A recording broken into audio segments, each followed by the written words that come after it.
Live. Yes. Yes. Ladies and gentlemen, this is the Tim McKernan Show podcast. It is called Questions from the Audience. It is March 4th, 2025. My name is Timothy Michael McKernan, and I am pleasured to be joined by Jackson Bennett Burkett. Happy to pleasure you. Oh, I have my head on backwards and my readers, and this was the mode I was in while answering emails over the last half hour, and then I just looked up when I clicked on the YouTube, and I thought, who the hell? And then I'm like, oh, that's me. And I kind of thought, who the hell do I look like? I rarely have the hat on backwards, but it was kind of distracting me with the... Yeah, you look like you're going go-karting. Go-karting? Yeah. Is that right? Well, you can't wear your hat forward go-karting. You'll lose your hat. That's a good point. It's like windy when it's windy on the range. I have to throw my hat backwards and look like an imbecile. Although I'll wear a backwards hat sometimes.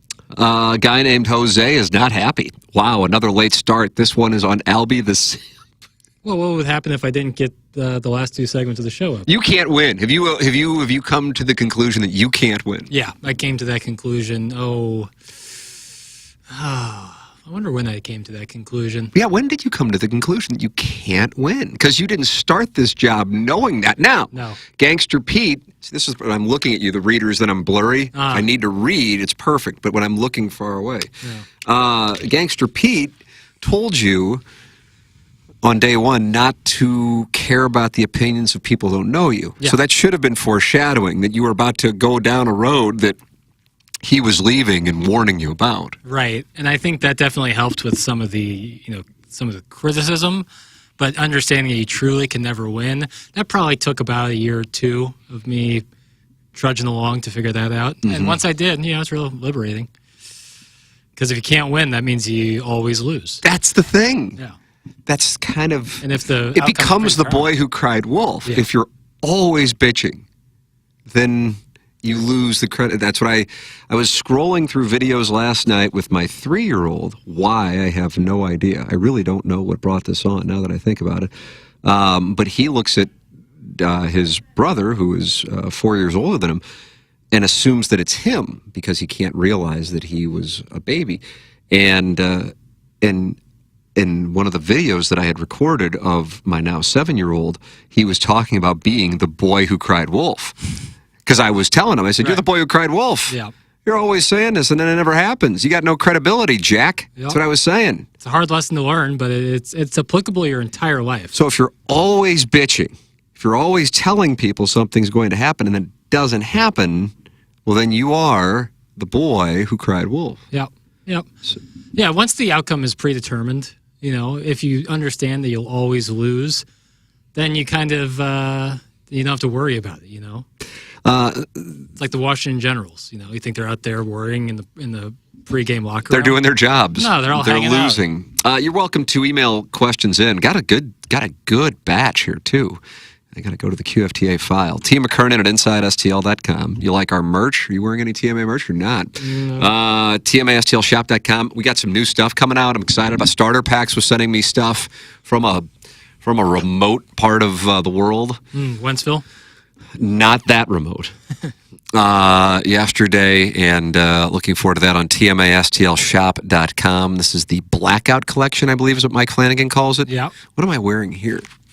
Preserve.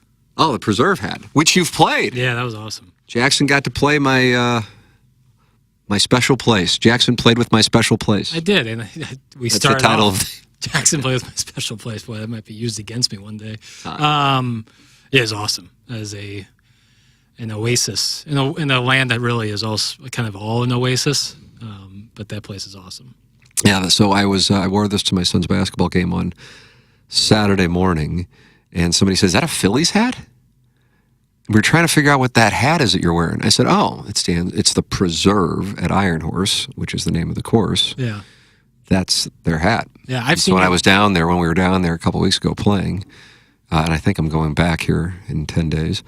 That's the hat. That's what this is, for the record. I do get emails asking what the P is. So, Preserve at Iron. Yeah, I've been seeing you wear that hat a couple years now, and I always thought it was a Puma hat. until we got Oh, is that right? until we got to the preserved Iron Horse, and you had just purchased. Really? You some thought new the whole ones. time it was a Puma hat? Until you pulled those hats. Puma hat is the Ricky Fowler P. Right. Very Bryson. nondescript hat, by the way. Yeah, I think I got my dad one, P for Pop. That's what it was for, or Yeah. you liked it? It was P No. for Pop. It was P for Pop. I actually didn't like it, so that tells you anything. Sometimes I'll buy hats for my dad, and knowing that who has a lot of hats, one day I can maybe steal it. And this was not one of those. Cole Aston is in the YouTube chat. Yeah, he's asking a good question. Is there a more brutal power dynamic in sports than what we witnessed Sunday at the Oscars when Adrian Brody effectively cucked Cillian Murphy in real time, forcing him to stand motionless on stage like a role player in garbage time while Brody unleashed the longest acceptance speech in modern history? And if so, who in St. Louis sports history embodies the Cillian role of silent onlooker to someone else's prolonged self-indulgent victory lap? That's Cole Aston. Well, real ones know that was a lovely Peaky Blinders reunion, seeing Adrian Brody and Cillian Murphy on the same stage. The real ones would know that. Yeah, if you're a real ball knower, you know that Brody and Cillian are probably fast friends after their season on Peaky Blinders together. And so I didn't. And that was when Adrian Brody played the role of Marlon Brando. Yeah, he was doing a Brando impression. He's really good in Peaky Blinders, but yeah, it's a Brando impression. But yeah, I mean, he went long. There's no doubt about it. He did go long. Did he? I didn't see it. Yeah, it was long. It was long. But I don't know. Doug didn't like Zoe Saldana's speech. Yeah, but Doug, I don't know why Doug watches the Oscars. If it bothers him so much. Iggy, I always thought the same thing about Iggy. He'd always be like, I've never seen any of the movies. I was like, well, did you see a new movie? Well, that was in my theaters? reasoning. We were going to watch White Lotus, and my wife's like, the Oscars are on. I go, we didn't watch any, but Yeah. I don't give a fuck. I'd like to see Demi Moore win, just because I want to see Demi Moore. Sure. And she's engaged in threesomes for Ashton Kutcher, and I doff my cap. Certainly. I'd like to see that become the responsibility of wives. I don't know if that's something that we can get passed in Congress. I don't know. I think that's reasonable. And so I wanted to see somebody who has participated in threesomes for their husband win an Academy Award, because I thought it could start a trend. Right. And yet she was denied. Well, and to be fair, we don't know about Mikey Madison and what she does in the bedroom. So, in fairness, that could have still been the case, but it's just not public knowledge. You're right about that. At this point. But yeah, if you didn't watch any of the movies, I would understand not wanting. But if you didn't watch any of the movies, then don't be the person who's like, well, I even heard of this. It's like, well, did you go to the theater one time this year? I don't think I did. I don't think I've been to the theater in years, now that I think about it. Can you remember the last time? Might be pre-COVID. If my memory serves me correct, I remember listening to a pod or TMA when you seen The Irishman in theaters. God, November 2019 might be the last time I was in a movie theater. Wow. And I loved that movie. Yeah, it's so good. So good. Absolute classic. But do you realize we have an unpopular opinion on that? The public opinion will change on that. Is that right? As time goes on. This is like what George W. Bush said about his presidency. Yeah, and he kind of, for other reasons outside of probably his Jackson own merit. speaking in cryptic tones, and I can't follow it Well, right I think now. from where we are, especially with the Republican Party of it in itself, that has more to do with looking back on Bush's presidency with fondness than Bush himself, I would say.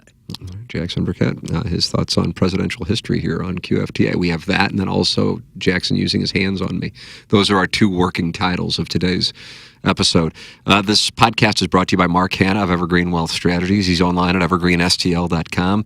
I think the world of him. Jackson thinks the world of him. A number of our listeners have started to work with him.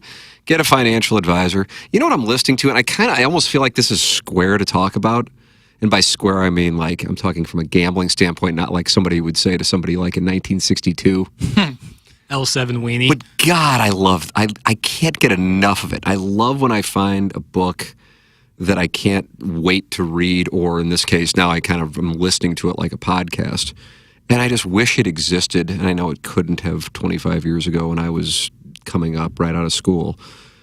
The Algebra of Wealth, a simple formula for financial security, written by Scott Galloway, who I'm a big fan of in general. Are you familiar with his work?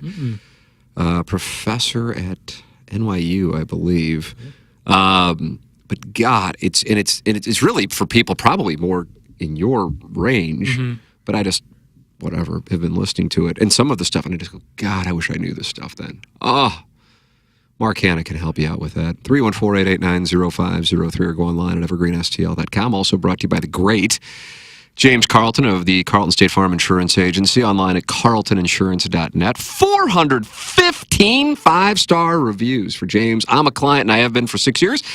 And Seth Goldcamp of Design Air Heating and Cooling, online at designairservice.com. Jackson, I'm telling you, I'm looking at the forecast as we talk here on March 4th, 2025. And next Tuesday, sunny and a high of 70. Are you horse fucking me out there? I'm not horse fucking you, Tim. 56 on Sunday, sunny. 65 on Monday, sunny. 70 on Tuesday, sunny. How about that? Outstanding. Oh, it's ball striking season. You can post your scores now. March 1st in Missouri. You can post your scores. I would imagine Illinois as well. Mud festival out there probably right now. It's going to be muddy for a while. Move your index up. Yeah, need it. Yeah. Let's see. I see Dotem's in there. He says, hypothetical question. Imagine that tomorrow your child turns 30 and has never seen a single movie. You have the opportunity to introduce them to 4 films. Which 4 movies would you watch with them? I mean, my 3 all-time favorites, The Graduate, The Godfather, and Good Will Hunting. Great 3-pack right there. And then if I could find Wet Pink. But I can't. Yeah. And I don't know if I would want to sit there with my children while the women put on that lipstick that turned them into lesbians. Or at least for the next hour or so, they're lesbians. I feel like Nina Hartley reverted to a hetero. You would need that Algebra for Wealth book to calculate the therapy costs you would need after that kind of session. I think the 4 most important tenets, the 4 most important genres go Western, sci-fi, drama, comedy. Wow, you rattled that off. So I'd go Butch Cassidy and the Sundance Kid for your Western, 2001: A Space Odyssey for your sci-fi. Wow. Godfather for your drama. Anything go wrong there? And comedy. Comedy's a tough one. The Girl Next Door, Alicia Cuthbert, correct. Personal pick, and one that's probably not the right answer, but it's the answer I'm going to give is Caddyshack. That's a great one. I watched that with my son. Yeah. He asked to watch it again on Sunday, this past Sunday. And I'm like, it's 8:30. We can't just start Caddyshack. You're 7. No. Even though it's pretty tight. But yeah. I start popping pills. Right. I got a shoulder situation going on in my right shoulder right now. Mm-hmm. Oh, God almighty. So I'm going, so that we have a hard out, you'd be happy to hear. Can't possibly go later than 2 o'clock. It is almost 11:47. That's not happening anyway. Because I got to go over to see, I'm getting an MRI and an X-ray. I don't think, but once I had the slap tear that I didn't think was that big of a deal, now I'm sitting there going, so I have not, I'm a little concerned. Like just doing that didn't hurt. So maybe, but like right there, it hurts. Right there. Yeah. I can't imagine it's a tear, but I didn't think I had a tear over here. Yeah. Fuck. I was just hitting balls and I was working on extension supination. Mm-hmm. And so I was kind of messing with the wrist to extend, and it created some motion that, oh my God. Yeah, hopefully it's just like some uncomfortability and not. But I mean, it was bad for a week, and then I'm like, okay, I finally got to reach out to a doctor and get some imaging on this. I've never done an MRI. I've heard it's pretty rough. Just in like the... Fuck, you have them confused with like a cystoscopy? No, I'm not talking like pain-wise or something, but like you just have to sit still. Oh, yeah. Unfortunately for me, I live in the MRI machine, so I'm used to it. You've put an MRI machine in your home? I'm telling you, I have been in there. I like, you don't think about it. Like today, I probably have to have one. Yeah. And then when you get a certain one, I know we have a lot of doctors who are watching in the YouTube chat, with contrast, so then they shoot the ink in via IV, and so you can feel like the warmth. Don't they say it's like peeing your pants? A little bit, actually. Yeah. Good. I hadn't thought about it. And you can sometimes taste it as well. And that's how they discovered this slap tear, because it was really, really a small tear. I haven't had a problem with that. I got a cortisone shot in January 2020. I've been fine. This, however, so now I got both arms, just a mess. Fuck me. So anyway, I'll be finding out. The quest for greatness might have to come to an end. And I don't know if I'll be able to play in the Stiefel Charity Classic if I am out in 2025. Well, if you do, it'll be the comeback story of a generation. I guess so. It'll really turn attention to Champions Tour golf. Yeah, right. You will be the Caitlin Clark of 2.5 handicap of Champions Club golf. What would it say for the event if a 2.5 handicap won the whole thing? That would be rough. A guy named Jose says Wet Pink would be the #1 movie, The Godfather #2, Somewhere Under the Rainbow with that alfalfa guy, and then Back to the Future. That's his That might be the most cursed list of movies I've ever seen in my life. Could you imagine watching those in succession? Oh, God. Like, I know you just finished what, Pink? Here's 3 hours of The Godfather. And I haven't Somewhere Under the seen Rainbow. Somewhere Under the Rainbow since we were like, I guess we were sophomores because we sent the pledges to go get it. So I had to have been a sophomore. So that would have been 95. So I haven't seen it in 3 decades. And still, Panther emerging from under the bed with that little alfalfa hairstyle and the little nubbin the man had that the women seemed to really enjoy. So he must have had a good hip motion. That was a foreign film, right? It was. That wasn't nation of origin, not U.S. That's correct. Yeah. Let's see. All right, I got good emails here, so I want to make sure I get to them, and you can always post stuff in the YouTube chat. 52 friends have gathered, and I haven't even retweeted anything. So I haven't retweeted Cute Boys yet. Yeah, where's the cute boy? Yeah, I need to, have you tweeted it from the TMA account? That's right. Okay. I was about to say, if I muted the TMA account, that'd be a real thing if that happened. It's like when I gave Iggy the Instagram, and then I got on there, and like 8 people were blocked or something. I was like, who blocked these people from the? And I was like, oh, Iggy forgot to switch over, so I revoked his credentials. He was blocking people in the TMA still Instagram? Because I think he thought he was on his Instagram, which was my concern going into it generally. And I was like, oh god, so I had to unblock those poor souls. Those can probably venture a guess on who got blocked. Yeah, people can start naming who it was that he blocked from the TMA Instagram. Yeah, that was tough. All right, let's see what I got here. And in van, 2, 1. Oh, this has an image. It felt new and foolish, like a teenager at my first dance, unsure of what to do. This is an erotic story. It is. Oh, wow. But it only took a few seconds to catch the rhythm of her kiss, to match her tempo, to surrender my mouth to her tongue's dance. I felt her breath against my lips. This reeks of Bikini Model Brittany. It reeks of it. Too much detail.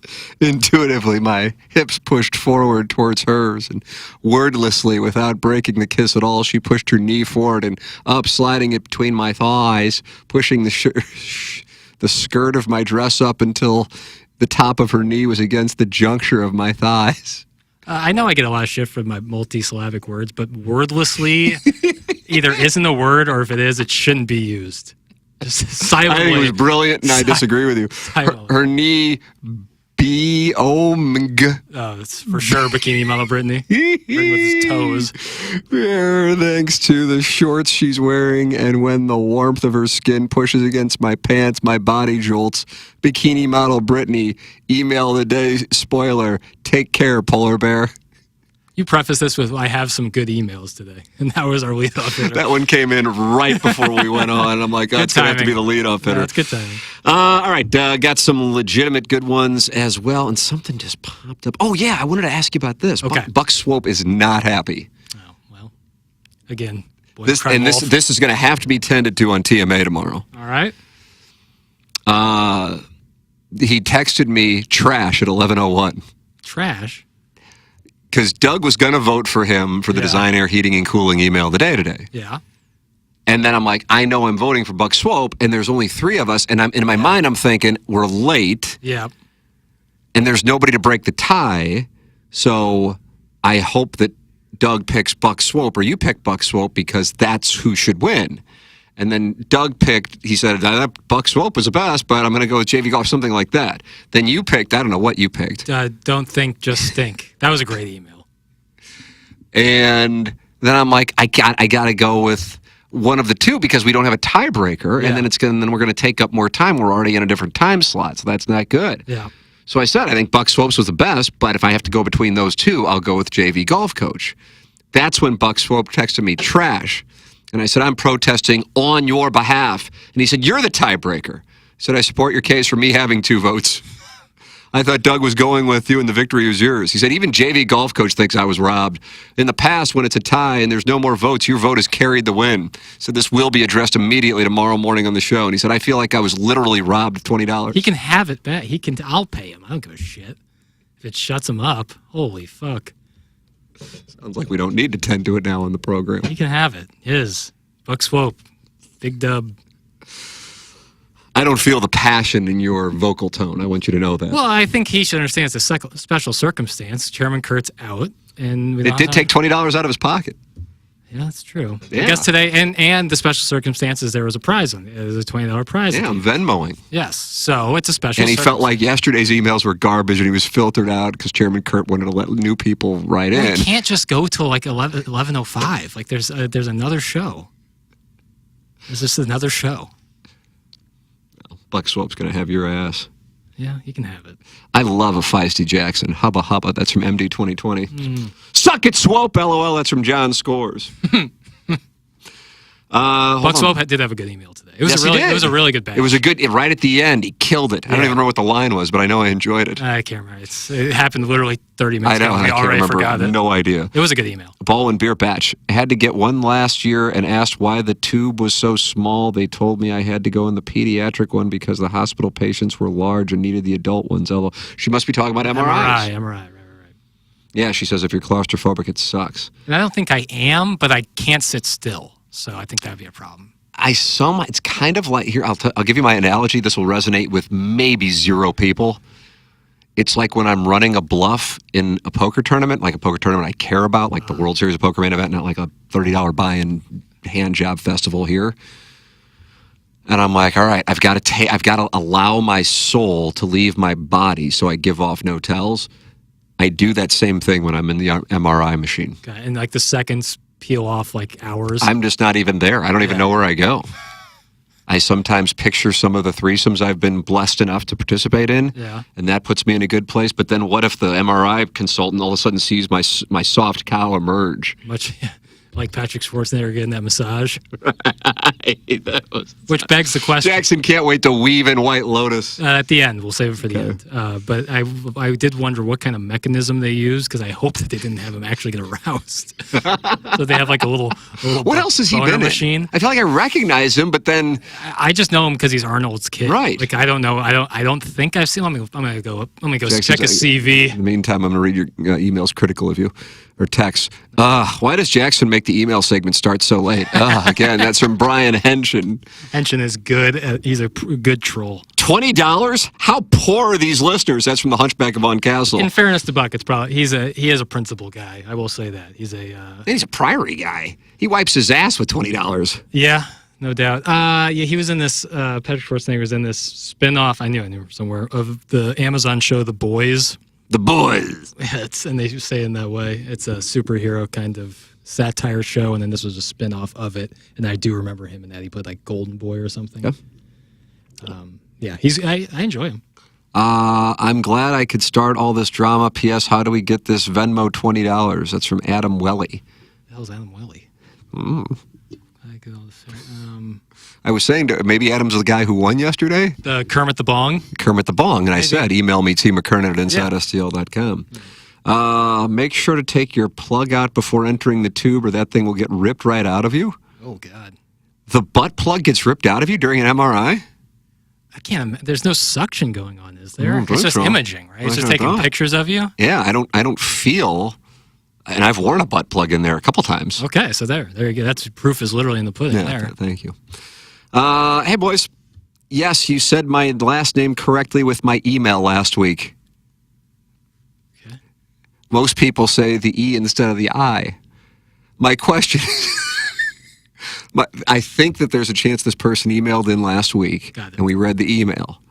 Likely, but again, we didn't remember what Buck Swope's email was half an hour We have a short-term memory loss issue on this program. My question is, how good of a feeling is it to have a great radio bit? I don't like the term bit. I don't like the term guy talk. I don't like the term bit. I don't like the term sketch. Right. And I don't know why I'm against it, because the names, those words, are benign as fuck. No, it's actually interesting. We were talking about the Saturday Night movie, which I know you watched. We are halfway through it. For whatever reason, my wife feels like it's not a good movie to watch before bed because there's all kinds of chaos. It is very high energy. Yeah. I don't know if you've gotten to the part yet where...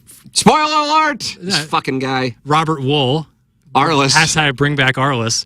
Is in it, and he calls it a skit, and Lorne Michaels yells out, "It's a sketch." I have seen that part. We've gotten that far in the film. I thought that was a nice little... I don't like when guys... I like the guys, you guys can do your guy talk. And I'm like, So I think a guy talk like hacks. Yeah. But then what are we? Hacks. Right, we're hacks, but like on our own terms. Thank you. I like that. My question is, how good of a feeling is it to have a great radio bit? I just read what's in the prompter. Fall into your lap like Dennis Gates offering Jackson a scholarship. I love when an inside joke gets legs and you guys run with it. Are there any other jokes from the show you can think of the origin story? Thanks and stay cute. That's from Gary Kime. Gary Kime. Who I pronounced his name right, I guess, on last week's QFTA. Similar to Mina Kimes. Mina Kimes. And she is, along with Katie Nolan and any other lady doing sports, the goddess of the simps. Yeah, oh, big time. Allie LaForce in the NBA. Goddess of the simps? Yeah, oh, big time. Yeah, that they probably have had to call some police situations. I would bet.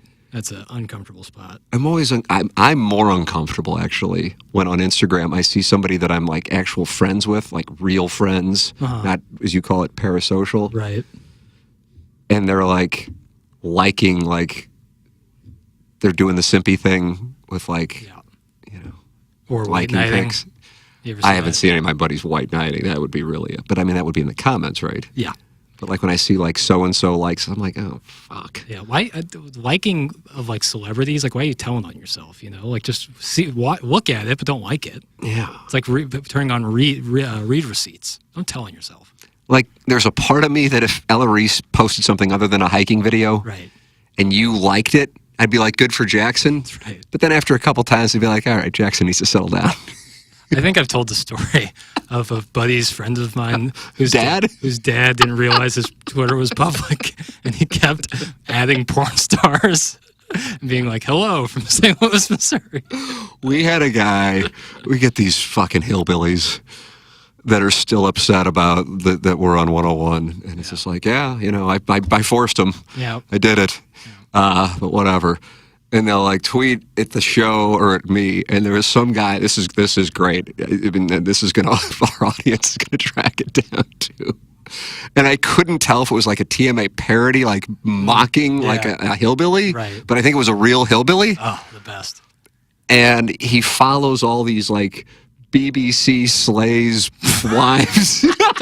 And he was complaining about the content on our show. I'm like, fuck you, you fraud! I know that's what you people have going on, just like Larry Craig and the toe tapping. Yeah. That's the whole thing. Yeah. Own your perversions. Yeah. You kneel on Sundays so you can slither the other days of the week, but I'm on to you. You see, I slither all 7 days. That's my favorite phrase of yours. Oh, is that right? Which one is that? Kneel on Sunday so you can slither the other 6 days. Fucking frauds. I'm a pervert. I'm godless. That's who I am. Right. Your guys' content is inappropriate. Who the fuck is this guy? Oh, he's following a bunch of like BBC stars. Guys, I'm following too. Right. But that doesn't surprise anybody. Enter Frank Drop. Is this Lexington Steel? That's right. When I saw Lexington Steel at the AVNs, you would have thought I had seen the president himself. And I was with my wife. I go, oh my God. I go, that's Lexington Steel. Yeah. And she's like, what? I go, Lexington, that's Lexington Steel. Is he a tall gentleman? Yeah, I think he was like a tight end at Syracuse. Okay. Yeah. I wanted to talk to him so badly. I really what would did. be your first surprise guest? What would I even say now that I think about it? That night, because we went to the AVNs, as you know, in 2010 when you were 12 and 2016 when you were 18. Right, yeah, to celebrate those two major milestones. That's right. In 2016, the Fleshlight blimp was flying throughout the what was the Hard Rock Hotel Theater. Good branding. It was. And the 2010 one, we wound up hanging out at a bar. And this was, now that I think about it, was at the Venetian. And I don't think the awards were at the Venetian. But either way, and we're there with Nick Manning. Nick Manning? Nick, are you familiar with the forgotten Manning brother? Eli, Peyton, Cooper, and Nick. And Nick Manning had a famous phrase. I'm going to go to the YouTube chat and see if anybody will acknowledge. Just real briefly back on the Fleshlight. Was it a blimp that just said Fleshlight on the side? Oh, yeah, I've got pictures of it in my phone. So I it wasn't a Fleshlight-shaped blimp? No. It was a blimp, like the Goodyear blimp. Got it. Except it was flying around the theater. It just said Fleshlight on the side. Okay, I thought it was a Fleshlight-shaped I went in 2010, and I don't know if I've laughed harder. And the person I'm with, and I won't give up the name, because I know that some of the people, this wasn't like an athlete or something like that, but some people in the audience would know. This isn't like a big deal, trust me, but you know the person. And it was me, and I don't think my wife. We weren't married yet. We were engaged, and he was married. Same lady he's married to now. And I just laughed because it's all this unintentional comedy. And I love unintentional comedy. That's my thing. And like the serious speeches and how when people would win awards, they wouldn't be there because they're in the bathroom just snorting horse, you know? Oh, it's like my favorite part of Boogie Nights is when they go to the AVN Awards and Dirk like goes up there and is like, "You're welcome." Like that shit's the funniest. That's like my favorite part of the whole thing. Oh my God. I gotta say this though. Yeah. This is very important. My wife, who is anti-pornography, and it really bothers Staunchly. me. Yeah, but yet has hung out with, as you know, she was your roommate on the Jamaica trip, Lisa Ann, That's right. Caden Cross. We've met Manuel and Caden and their child, who now is, probably like 15. But does not enjoy stag. And that bothers me because I would really like to incorporate that in. I would really like, oh, here's a hot lesbian scene. Why don't we watch that tonight? And you think that you guys tell her like just bullshit. I'm just like Hail Mary after Hail Mary. Yeah. It's like Missouri's offense against Alabama in 2014. Matty Monk's just going to run around and just throw it up in hope. That's what they did. And you get up on the TV too, so you get some nice viruses on your Absolutely. television. Yeah. Why don't we watch this? Has zero interest. Yeah. But enjoys hanging out with the stag starlets. Right. Anyway, so we're at the bar. It's like 2 a.m, Venetian, and there's Nick Manning. Okay. Cooper, Eli, Peyton, Nick. Archie doesn't talk about him much. And Nick Manning's famous, he had a catchphrase when he performed. Now, I think he actually was like a third baseman in the Cubs organization for real. Oh, really? That wasn't his real name. Got it. But for whatever reason, and I don't know why he adopted this, and just like when a gentleman gets his ass eaten and it ruins the scene, and it also if I see Ella Reese eating a guy's ass, I don't know how I'm going to have to go to therapy. Yeah. It's going to ruin it for me. Men in Black I haven't thing. seen Abigail Mack do it. Right. I can't have this happen. Now, I don't watch scenes for performers. Manuel I've met. I've texted with the man, but if he's doing a scene, I can't watch it, and I don't know why that is. It's got nothing to do with the fact that I know him and I've texted with him. He's throwing his legs up and they're eating his ass, and I know it's coming, and I can't see that. I don't want to see that, so I'm out. Yeah, that's fair. But Nick Manning's move was to, at the point of climax, yell out in a barbaric manner, "Dropping loads! Dropping loads!" And just, it became like a... Yeah.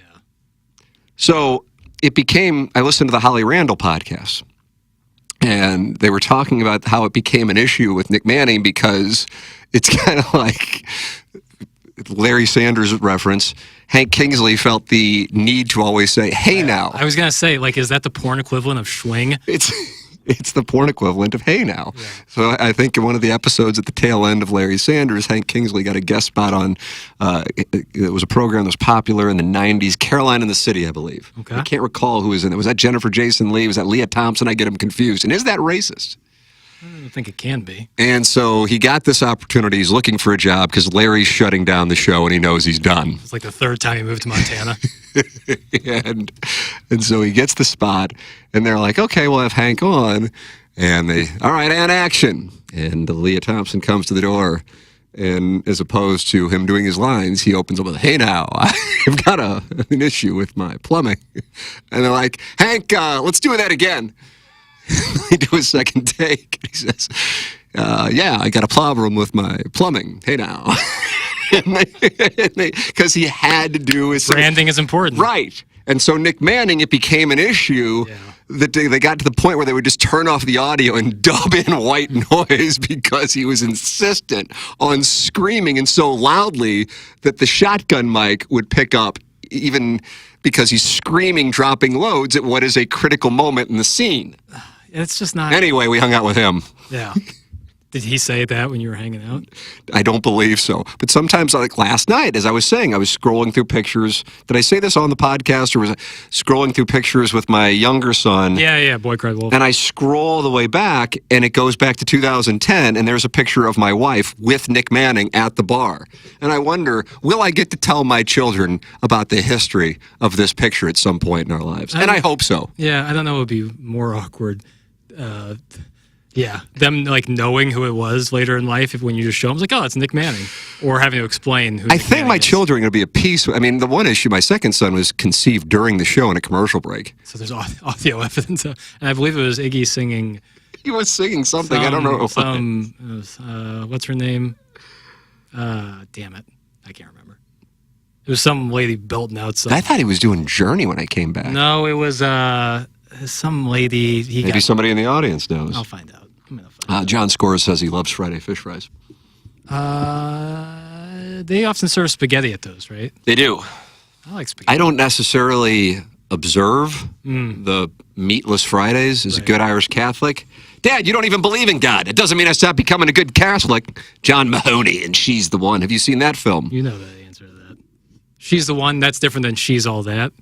She's All That's with the great Freddie Prinze Jr. What's the one you always? What's the Juice or Squeeze movie? The Girl Next Door. Just totally unsimilar. I mean, what are we doing? Am I looking up She's the Man or She's All That? She's the Man's a totally different film, and so is She's All That. She's the One. She's the One with Edward Burns and John Mahoney and Jennifer Aniston and Amanda Peet. What are you fucking kidding me out here today? Cameron Diaz. Wasn't like every movie Edward Burns was in where he was like there was like 3 women vying for him. Felt like that was the case. He was in Forrest Gump, not Forrest Gump. Saving Private Ryan. Wrong Tom Hanks vehicle. He played a real shitbag in that one. Anyway, somebody wanted to know about this Dennis Gates interview. It was great. It was. When it fell into... How did I get on Nick Manning from that, though? I love it. Your guess is as good as mine. I mean, I have no idea. I love it. Probably, I think I said something about Lexington Steel, and you said you met Lexington Steel at one of the AVN. Was that 2010 AVN strip the same time you saw Watch the Throne? No. Live in Vegas? I mean, I look back on it, and then part of me, if I did have a financial advisor, they go, okay, wow, what are we doing? Every dollar you make, you spend. That was what I was doing. Yeah. It's insanity to me. Now I'm like, I don't know, $35 for dinner. And then it's just like, I made this. We got it, and then I'll just pay off the credit card. We're doing fine. Saving nothing. Just fucking off the rails. Yeah. But no, that was like, we would go to Las Vegas because I would play poker. So we would just go. We didn't have kids, and I had not crazy money, but some money. And so I just fucking go to Las Vegas. I was 35. My wife's 7 years younger than me, so we didn't have shit to do. Friday, let's go to Vegas. That's what we'll do. I'll play poker. You sit at the pool. I'll run good, hopefully. If not, okay, we'll hang out. Anyway, the Dennis Gates interview. That was wonderful. I have to tell you, that was one of the highlights of my time on the show. Oh, my God. For real.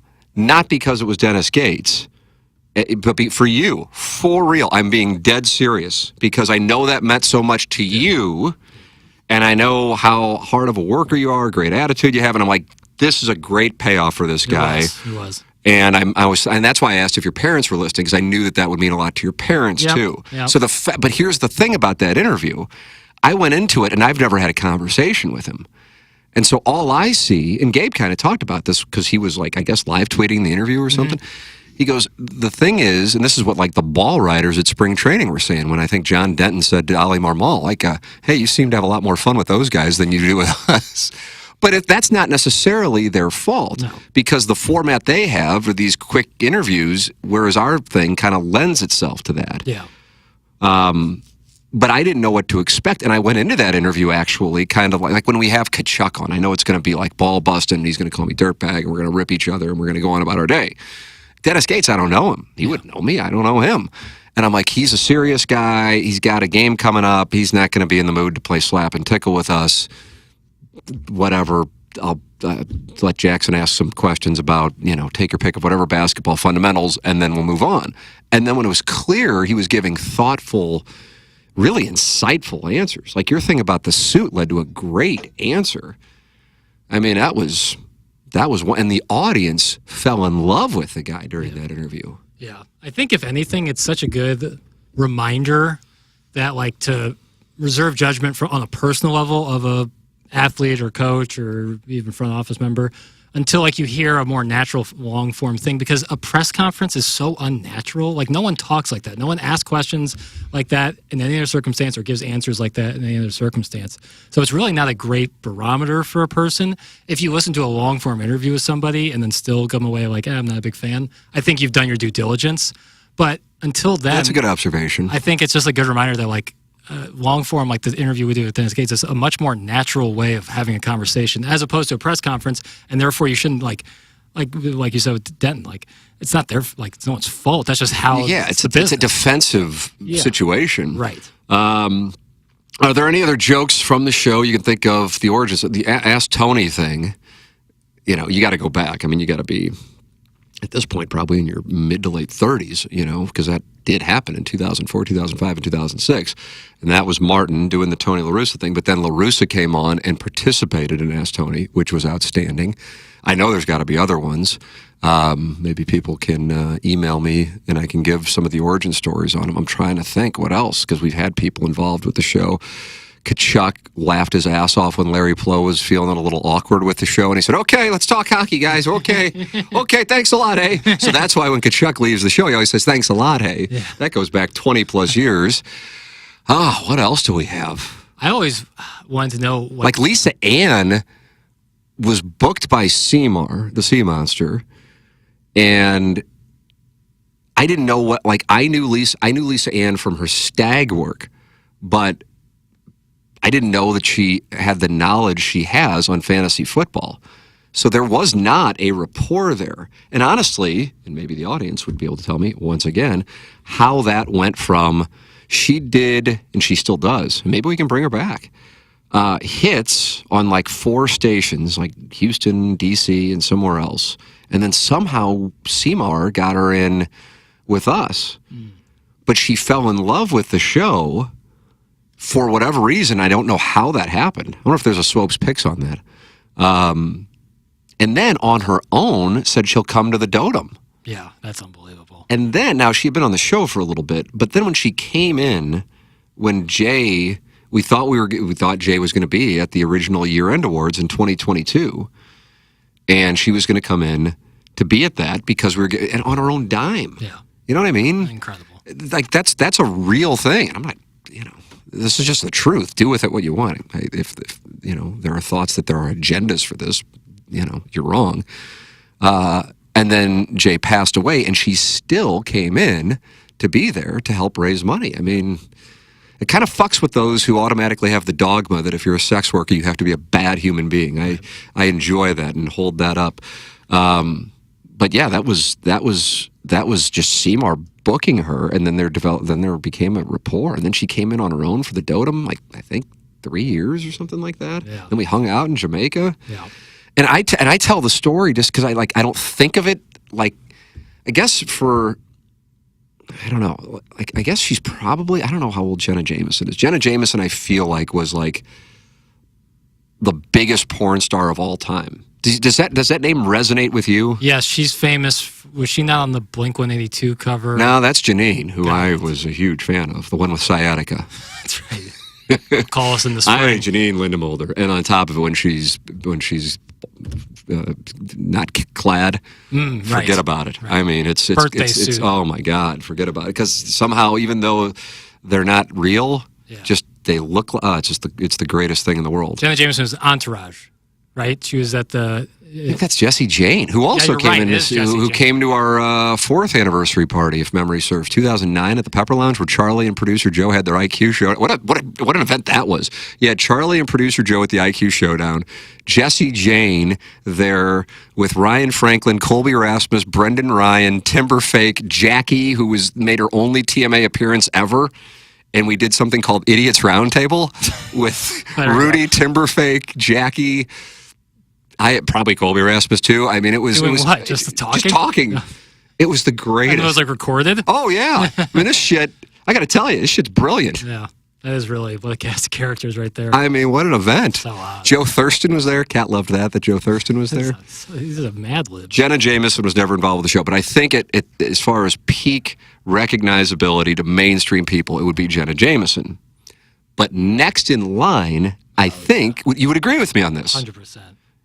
I think Lisa Ann. For my generation, undoubtedly number one. For whatever, and I have no idea why. This is, and I guess it's a good thing that, like, she was never in my rotation. Yeah. And I don't know, but I mean, as far as like a person, we were texting like a month or two ago. Like she's just like a cool person, but she's a entrepreneurial gangster in that she sees plays, and man, I'm telling you, but I don't look at her that way. So like when I'm talking about it, like if I'm just bullshitting with people, it's not like and then we went to Jamaica with Lisa Ann. I'm like, yeah, we were with Lisa Ann, and then they'll stop and go, Lisa Ann, the porn star? Yeah. And I go, oh yeah, and I go, yeah, but I know. And I said, there's a picture of me and my wife on my Facebook, and I'm sure like for the parents of where our kids go to school, they got to be like, the fuck's this? Well, this is who I am. Right. I am on the record as a godless pervert. See, I don't kneel on Sundays so I can slither the other 6 days. Yeah. I slither all 7. And be careful who you're following if you're going to talk that mess, because we're going to take a deep dive. And if it's a lot of BBC stuff, and we're not talking about the British News Network. Guy was unhappy with our content. And I'm like, this has to be one of those TMA bots. And I'm like, oh no, this is a real hillbilly. What do you think would be more surprising? I got to find the tweet. Yeah. There was a part of me that was going to come out of Gift Depot retirement and do a little work on him. Yeah. But then I'm like, this is juice and squeeze. Exactly right. I just can't get there. I can't get there to like engage. What do you think would be more surprising? Hilljack following the British news outlet BBC, or following porn's site with BBC? Oh, shit. Yeah. All day long. Right. British news outlet. Bingo. All day long. Yeah. Agreed. There's something going on there psychologically. Yeah. Let's see what I got here. All right, I know I got more. Tim, semi-recently, I might have to bring out the readers for this one. Small font? Yeah, well, in detailed here. Tim, semi-recently new loyal TMA listener. I feel like over the last 2 to 3 months, I'm up on most of the bits. Oh, back-to-back emails with bits. Yeah. That hurts. That are in circulation these days. I particularly love the northeastern nasal accent to your Warch Badness tournament updates about my beloved Missouri Tigers and you putting Doug through the ringer about hypothetical bracketology. However, one thing I'm curious about, and this is my QFTA question, what is the story behind my brother Kevin as you sign off? Oh, I thought it was going to be about that whole so I'll take the opportunity to address the bracketology thing.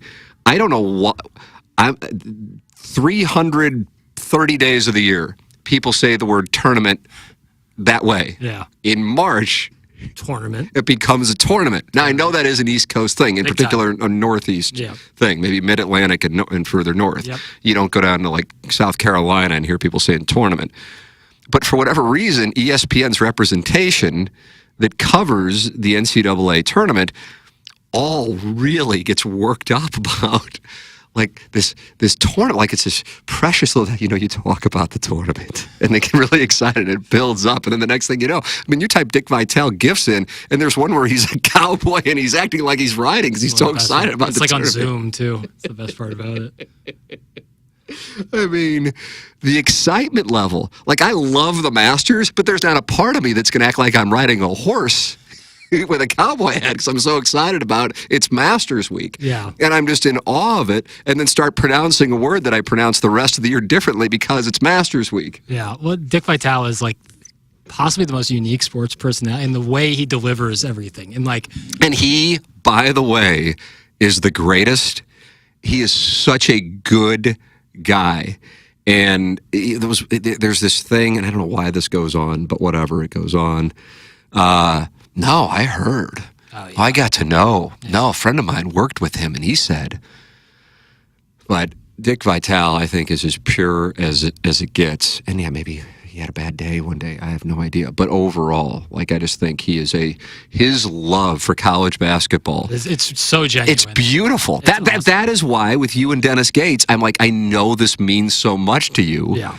That I'm like, let's all just get the fuck out of the way and let Jackson have his time with this guy, Yeah. Like, for real, as I said, I want Missouri to win, and I will be emotionally invested because I really do, but part of it, I think I might be financially invested. I really do believe in this team in a big way. But if they are to win, I will be so happy for you because you are so... I don't give a fuck. I know people will be cheering against it because they want to see me in pain, which is the magic of social media, Schadenfreude. But you don't hedge. You're all in, and I respect that. Did you send me a cock pic? No, I sent you a picture of Dick Vitale. It's my favorite Dick Vitale image of him holding up Pepto-Bismol. on I his couldn't couch. tell initially. I'm like, it just popped up in the window, and so it was just a small picture. I'm like, that kind of looks like a penis. Well, it's the And if it's Jackson's doing that in the middle of QFTA. like Roman Roy sending it to his dad. It's so good. Well, his bald head kind of, but I think that was a promo pic for Pepto Bismol in the show. Hashtag ad. So for the good. 46 folks in YouTube. This doesn't do any good for the rest of you podcasting, but yeah, there it is. Look You it can up. tell it Look on up Dick YouTube. Vitale Pepto. It's you'll be handsomely rewarded. What was the question here? I want to make sure I answer the email. So that's the way they talk tournament, and they get so and the asinine thing with the bracketology, like it's in vogue to shit all over the college football playoff rankings show and how it did fuck some schools, like that they had SMU too high and they couldn't move them down. Right. But it's the byproduct of that damn show. If they didn't have that, they wouldn't have been backed into a corner. But for whatever reason, bracketology is socially acceptable, and it's absurd. Well, they and get I cited. love the only time I don't break. I'm the Jimmy Fallon of TMA. I break and giggle. Yes. But Martin and Doug and the cat and Iggy can stay in character like nobody's business. And I love when I see bracketology that I can bring it up to Doug and I say, hey, look, Missouri's going to be playing Yale in Seattle. Whale. That one's my favorite of recent. Yeah, you do stay locked in. You can go like on a couple paragraphs. I can't get enough of It's so Doug's funny. reaction because it is so ridiculous and it becomes a big deal. Oh, Joe Lenardi just realized his bracketology. And I'm like as big a college basketball fan as anyone. I've never seen Joe Lenardi. He's never brought on to like calling games. It's like they like hide him in some tower all year and say, watch every like surrounded by monitors, and it's like start filling out your bracket in mid-April for the next year's tournament. And of course, now the only boards I'm reading are Gabe's board, but I know this goes on with all college fans across the board. This media guy hates us, and it's just it really is like politics. It's just if it matches my echo chamber, then they're cool. If not, then they fucking suck and they're a hack and they're against us and this shit. This is not limited to Missouri, but all I read is Missouri stuff. And I read it, and it's just like, man, we're getting fucked in the rank. It's like, who gives a shit? It doesn't matter. What the fucking matter? It just doesn't matter. None of it matters. No. It just doesn't matter. The bracketology, in particular, when people get mad about bracketology, it's a fake tournament. Once you start getting into March, like then looking at bracket, but like he does it like year round. He comes out with a bracket right after the one tournament is over. And it's his only gig. It's not like he also like covers baseball in the summer. He just does brackets. I think he's in some kind of like math role at St. Joseph's, Philadelphia, with the hawk that never stops flapping its wings. That would make more sense because the idea that his only gig is to make brackets. You'd have to wonder about the comp structure. But maybe he's so valuable because they cite him all the time. Obviously, it's the greatest. I can't get enough of it. Citing themselves, I can't get enough of it. But they always do. And he'll get. How many teams are in this thing now? 68? Okay. He'll get like 66 or 68. My favorite part, though, is that he has where they're playing. And yes, the time of the game. I really don't want Missouri to be in Seattle. No, that's not. I'm going to be in Florida. At least that's the plan. It's 75%. If I have a fucking tear in my rotator cuff or something, I'll be shutting it down, though. But if I'm on the East Coast and they're out there and have that game at 10 o'clock at night, oh, my God. Yeah, that sucks. But I'm not going to be doing a show. I haven't taken a vacation, like a vacation where I was gone and didn't do the show. I don't know if I had to have done it last year. Yeah, you went to the Bahamas for my wife's birthday. And my sister got married in April. But then I think after that, I played in a bunch of member guests. I am available to be a member guest partner this year. Yeah, but that's like one day. Right. But, so I have a bunch left over, and then we started the show on 101, and I'm like, I'm definitely not going to take vacation. I did take what was supposed to be some days off during the Christmas week, and then we had the erotic story that was read, and text from John Kowski saying Doug and Martin went rogue. And I go, holy shit, the first day I'm missing, Doug decides to read porn. Yeah. But that turned out to be Chairman Kurt, for those not familiar with the story. Why? Why? Like when I take vacation, I imagine Martin will run point. Yes. Okay. But why, when you were out on vacation, Martin was out on vacation, I was out on vacation, or Martin just left for his onboarding, and it's 10:45, why would Chairman Kurt, who's not even an employee, why would he be the one bringing it back from break? Oh, because Doug will tell you he doesn't like talking. I mean, the man is like an effortless broadcaster. I know. For real, like an effortless, smooth broadcaster. And so that's why I was like, well, then if Doug was running, then how did they get on the... No. Well, it was actually funny. You were like coming back to the bathroom or something, and Doug had to do a Stiefel before something, and like I start playing the intro music and I didn't talk yet. That's a Stiefel live endorsement is what That's that right, means. Stiefel live endorsement. Jackson speaking industry jargon. I sometimes forget where I am. And Doug like brought us back. He's like, welcome back to the morning after. I was like, I've never heard Doug like do a rejoin like that. And did he handle it? It was great. Yes. Of course. It's the easiest damn thing in the world. Yeah. Okay. I mean, yeah, exactly. But yes, Martin, but then like when Martin leaves for onboarding, I assume I'll run point. KG's not an employee? That's from Jock Hort. No, he's not. He's a sound story employee, full-time sound story employee. And I guess he's an independent contractor here with us. Yes, he works paid hourly through that. But I think Martin might be off some of the days I'm off. Has that been... That's news to me. What's going to happen during the hockey interviews? Doug can't ask every question. Someone's going to have to write something for me. We'll bring someone in. Let's see what the question was. About the story behind my brother Kevin. So my brother Kevin interned for us in 2007, and I just, out of habit, would thank everybody who was on the show, and then as my brother, I just have continued doing it. There's no good story. It's like the cat's nickname. Yeah. There's not a good story behind it, but that's it. So I've continued to do it. It's probably part of my many OCD habits. But it's kind of like putting up like a poster from a trip. Like the longer the show goes, the more shit like that is involved, and it's cool. Like it's makes it unique. It's what makes it special. What I have found, the criticism. Now this is because this is a good into the weeds. I shouldn't say it's good because then it sets it up like I'm saying it's good. This is an into the weeds look at, because I think most people in the 101 audience exist in it's what I listen to when I'm driving to work, or I have it on while I'm working, and it's a show and they may enjoy it, or they're just sports fans, and this is the place you go for St. Louis area sports. And it's just like a part of life. Now, you also have what, if you get caught up in it, is a really vocal, either hates the show, and then if you only exist in that bubble, then you think whatever it is that they say about the show, like the old school 101 listeners that are horrified by our presence on the station, and then the TMA listeners, and then they're in their bubble. But the majority of the population is like 95% population, higher than that, is in the middle, where it's just a show. Right. But something that I do think is a really fair criticism for, I guess, those who would be in the middle and the old school 101 listeners is, if you're not familiar with the stuff that obviously that sliver of the audience that's the hardcore TMA listeners, like the fan page, the Reddit communities, there are so many inside jokes. And so if you're not really committed to learning what the inside jokes are, then you feel like an outsider, and it's tough to get into it. So when we were on in here on HD2, and we never heard this criticism, because in order to find the show, you had to like seek it out. I mean, you either had to go find HD2, or you had to have the TMA app, or you had to type in the YouTube channel, or you had to subscribe to the podcast. So therefore, you knew what the program was, but we were only reaching so many people.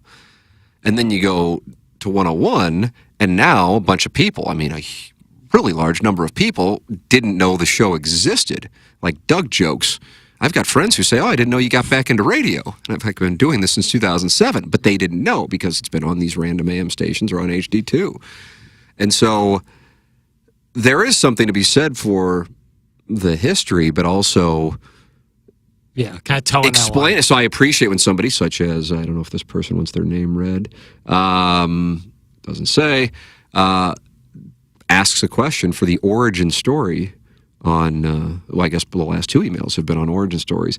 And then this one says, doesn't need to be on QFTA, but just a story I'd like to share. I think this is not for the air. That's why it says doesn't need to be on QFTA. All right, next one. Please, then right at the top, please avoid saying my name/email. Hey, Tim, I was just listening to TMA all day, baked on the way back from a college hockey game on a bus. I love listening to old segments, and this just happened to be in the era where Pete and Iggy sounded like... Have I read this one before? Because this is from... Okay. Not like I don't remember. February 9th, and I feel like I've read it, but I don't know if I read it on the air. I do not recognize it. Where Pete and Iggy sounded like robots for an incredible length of time. Did I read this one? I don't know. Okay. I don't think so. It's bad when we both are dealing with short-term memory loss. True. The audience had been mentioning it through texts and emails and for months, and Pete and Iggy were just like, no, that's not happening. Then after a few months, the response was, yeah, it's happening, but whatever. This is just such classic TMA. It makes me laugh every single time I hear it. So my question is, what was going on at the time? Were there actually any conversations about it, and how the hell did it last for so long? Obviously, there were quote-unquote things with that station, but I've just always wondered how a real radio station let this go on for so long. Well, yeah, I'm going to have to politely dispute your description, but as in real radio station. Thanks, Tim. You're the best. Jackson, the NBA needs to get rid of the three-point line. Bad take. So didn't it go down that somebody came in one day and just like hit a switch and it went away? Yeah, so I asked. So when I got there, it's called phasing. Oh, I didn't know this. Yeah, it's called phasing. It's essentially just feedback. And I asked one of the engineers, I actually think it was Gino, like, hey, we have this thing where it sounds like we're robots. And he looked at the board, he goes, yeah, you're phasing, and clicked one button and it was fixed. Oh my God. It did go on for a while. Maybe it was something like... But I think we heard it. I think we heard it when we could hear it too. Yes. When you were in the air studio, you could definitely hear it. I mean, the real truth is it wasn't going to be tended to. The thing was, the situation was what it was. That was at the tail end. Yes. Because Pete was hired in 2018. I signed my deal in 2016. It was a 5-year deal. And so once we got to and you got on board in 2020, right? Yeah, December 2020. So that was probably in 2020. It was 2021 when I fixed, I fixed. I asked somebody and they fixed it. But it might have been different when Pete and Iggy were trying to fix it. But I mean, listen, I know this guy's not ripping it. He's just amused by it. But I can tell you, if I take myself back to the mindset was like a countdown. Yeah. Like, oh my God, only 8 months left. Oh my God, only 7 months left. It's almost over. Because when it was 2016, and I signed the thing 2 months earlier, and I'm like, I got to get out of here. This is going to be a problem with regard to working there. And I knew, oh shit. I remember thinking to myself, how in the hell am I going to get to 2021? How am I going to get through this? And so now it's like, holy shit, I can actually see the finish line. So at that point, it's just like, well, let's do our show. And, you knew it wasn't going to be tended to. I also think that, I don't think, I did have an agreement to come here in March of 2021. So, it might have corresponded. So, anyway, that might help explain it. Let's see, Jackson. Hey, Tim, did your quest for getting back to St. Louis solely have to do with your hopes and dreams of becoming a Cardinal play-by-play guy, or was it just a general dislike of living in Arkansas, or both? Oh, hold on, that's not accurate. I gotta set the record straight. If you didn't have dreams of doing the call for the Cardinals, do you think you would have stuck it out in Arkansas or any other market that wasn't St. Louis? You might have answered this already in relation to your New York offer, but was just trying to gauge the pull of St. Louis to you personally. Thank you. That's from Terry Donovan shaking hand. I hope I haven't come on, not that there's a lot of Little Rock listeners, but I don't have anything against Little Rock at all. That was, I was 22 when I started there, and kind of a fun memory. There was one person there who made my life a living hell, but, whatever. I was 22 and I wasn't making much money anyway. You were jacked up. Yeah, she thought I was making references to masturbation during my sport. Just what a fucking, you really got to have it out for me. But anyway, neither here nor there. No, I went into journalism school thinking that that's what you do if you wanted to do play-by-play. And I wanted to do play-by-play for the Cardinals. That's all I wanted to do. Now, with the benefit of hindsight, I realized that is not the major for that. That would be communications. Yeah. Now they have broadcast schools, specifically for play-by-play stuff. At Missouri they do? Not Missouri, but Like they're like at universities have this? yeah, the Dan Patrick School, I think. I don't know if that's through a university in Florida, but there's some there, and then they have just like straight broadcast. You know, one of the things, this is going to, it's dangerous, Jackson, because like Hansel and Gretel with the breadcrumb. Breadcrumb. Breadcrumb's the title of today's podcast, breadcrumb. All right. Number one on the question, thank you, Terry Donovan, shaking hand. I had nothing against Arkansas at all. All I wanted to do was work in St. Louis because I loved the Cardinals. I was not under the guise that I was going to be doing Cardinal play-by-play by the time I was working in Little Rock at all. But once I got into television and I was in a spot where it looked like it was going to work out, I remember my goal. I want to get to St. Louis by the time I'm 30. That's what I said. I'm like, okay, if I'm in Market 57, which is what Little Rock was when I started there, I think it's still in that relatively close area, which was a pretty good place to start. There's 212 markets, and like as we joke with the Colonel, he started in Rapid City, South Dakota, I think, making $12,000 a year, or $16,000 a year. I think if I would have been his weekend guy, I would have made 12. And so the fact that I was in Little Rock making 22, it was like, oh, fuck, this guy's rich. Yeah, exactly. So I'm like, oh, we can move up the clock on that. But I never thought I would get there at 23. The issues I wound up having was the lady thinking that the GM thinking I was making references to masturbation, and then she had it out for me.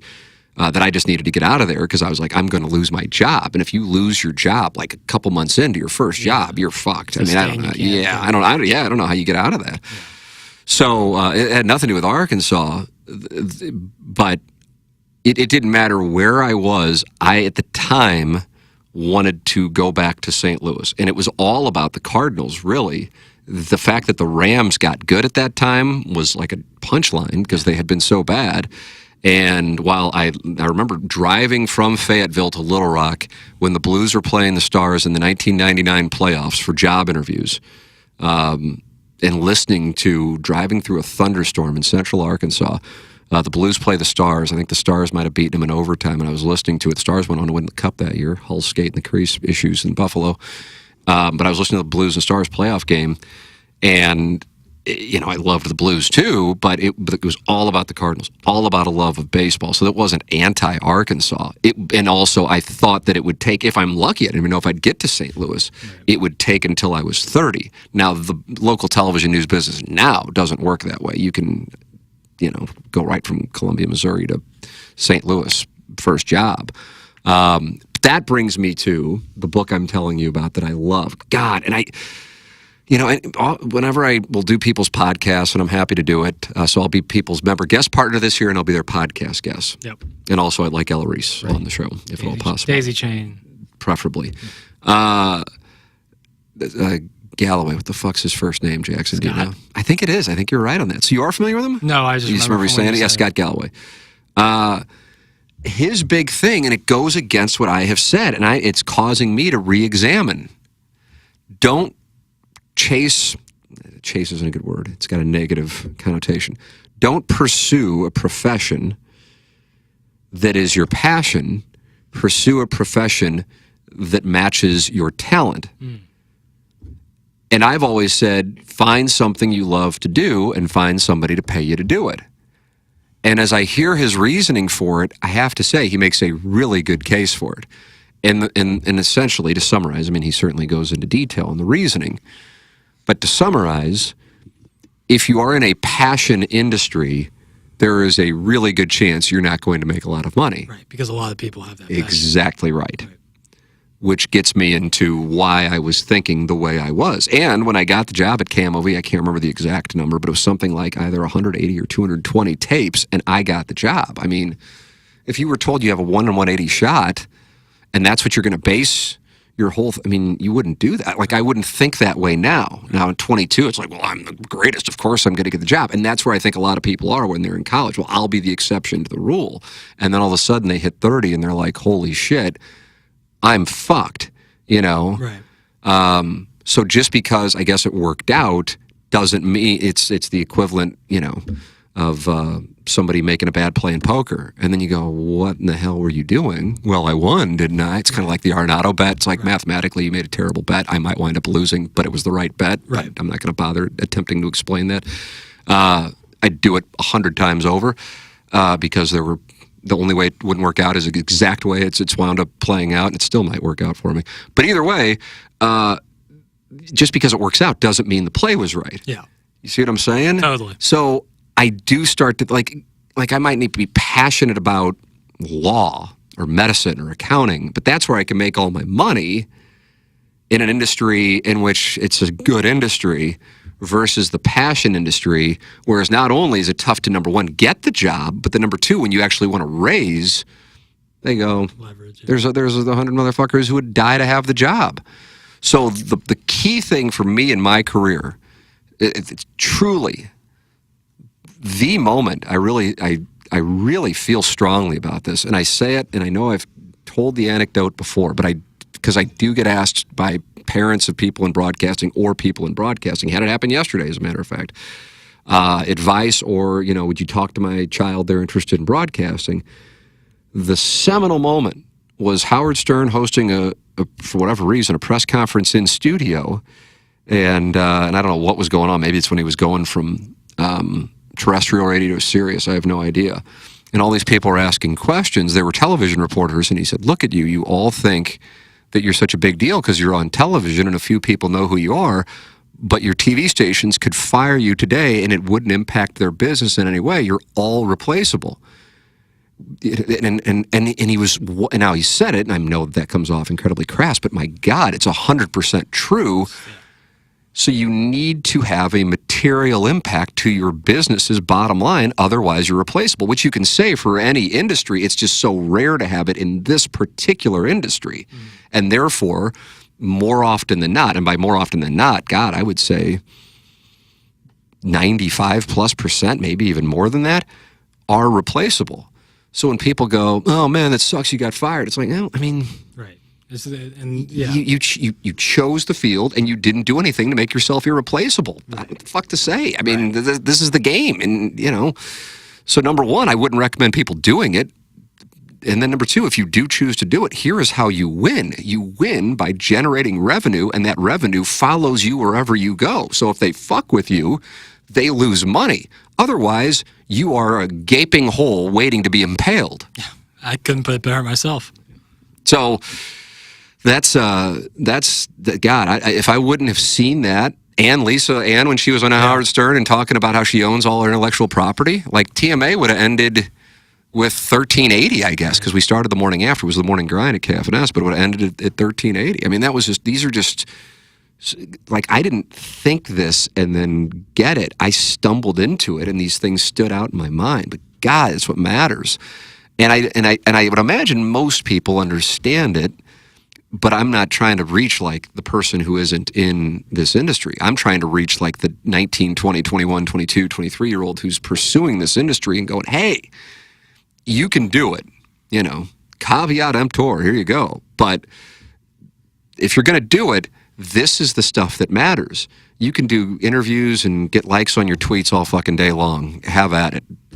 You will not mean shit when the time comes and they go, we got to make cuts.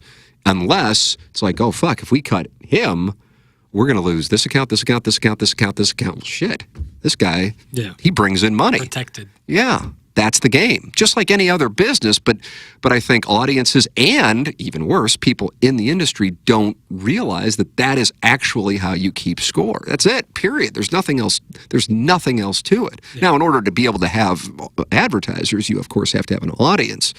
But... just by popping up on stations, you have an audience passively, but you need to have advertisers. And if you don't, you're fucked. That's it. That's the end of the game. Yeah. Yep. Simple as that. It really is. All right, let me go to the YouTube chat. Let's see. Alternating Willie D's and Ernie Biggs in the River Market A. That's from Carlos Spicy Wiener in the YouTube chat. River Market, I believe, is a Little Rock thing. I don't recall those places. Yeah, there was a Flying Saucer there. There was one of those in downtown St. Louis, but I think it's gone. Flying Saucer? Yeah. Never heard of it. Remember that building by That was like Slough 10 that looked years like a ago. saucer? Yeah, but this was downtown, kind of like by Wheelhouse, I think. The rotating I restaurant. think that might be where you got accused of dancing by yourself. Tin Roof? Tin Roof is where I got accused. Never happened. I didn't even go there. Let's see. Went to college in Arkansas, and that's when I learned about dry counties. Yeah, that's, Jonesboro. I run into that. You ran into that? Where? When we went to Table Rock, me and my family went to Table Rock on vacation. We went and played this golf course, which was basically in Arkansas. And we got there and we wanted to bring beer to the golf course. Dry County. Like, sorry, Dry County. I was like, Jesus. That and Martha's Vineyard taught me about that too. Martha's Vineyard's a dry county? There are dry counties in Martha's Vineyard. Wow. Yeah. Dry towns, really. County might be the wrong word, but dry towns, yeah. Pain in the ass to drive like an extra 25 minutes. Let's see. Jack Horace says you always got to have some side hustles as well. I mean, Depends. I don't know if you're talking about this industry or just industries in general. I mean, you don't. It just depends on your level. I mean, just like a baseball team. There's some guys making $25 million a year, and there's some guys making the league minimum. Yeah,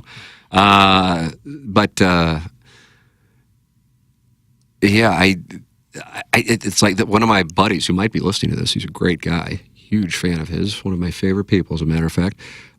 Reached out to me yesterday about his child who's pursuing broadcasting, and I will say exactly what I just said here. And I know it's going to freak him out, but it's an important conversation. You gave me this talk about 10 years ago. Is that right? When it was at 9:20. I had just been done shooting video for my broadcast class, and me and my buddy, we were in some room that you were kind of working out as an office there in the Central West End, and you gave us this pretty much exact talk. Yeah, I feel so strongly about it because I learned, and what we are taught that matters does not matter in the slightest. And I don't know why people. Another thing that again, this is on my mind, is because I'm in the midst of reading/listening to this.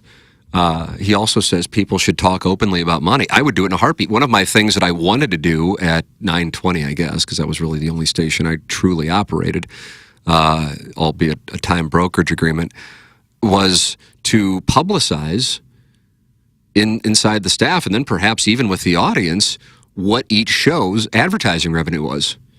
Got any questions about why moves are made? Here you go. Yeah, because in baseball statistics, people go, well, shit, he's got a 7.5 ERA. They got to get rid of him. They got to send him down. He's got to move to the bullpen. If this show is bringing in, nothing or damn near nothing, and the salaries are this, it's an obvious move. Yeah. Right. That's the game. That's why I tell audiences, I said, hey, if you want to listen to how show's performing, listen to the live endorsements. That's how it really works. It's true. That's it. Yeah. That's it. And somebody can tell you everything's going great and all that, and what are the live endorsements? Because that's where the money is made for the parent companies. That's it. That's it. I don't know why this.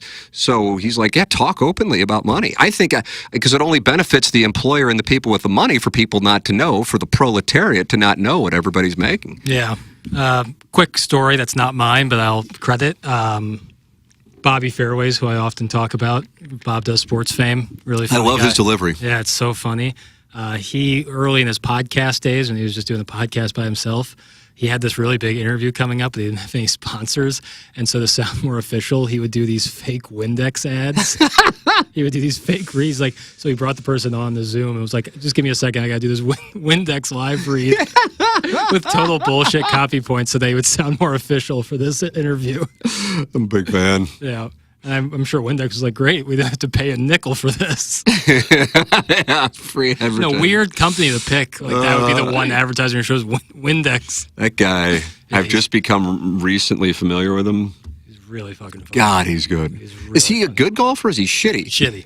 So, he's really shitty? No, he's I think he shot his personal best last year, which was an 83. So he's not dog shit. All right. But if that's your personal best, you're not you're not in contention or in the hunt in many situations. Right. As you were saying that, I literally was just going through my bunch of emails. I'm like, oh, do we have QFTA emails? And we do have one. I'm going to have to lean on you for this one. All right. But Metropolitan Amateur Golf Association, MAGA, just sent out registration for the events, of which I do not belong in any of them, for the record. Mm-hmm.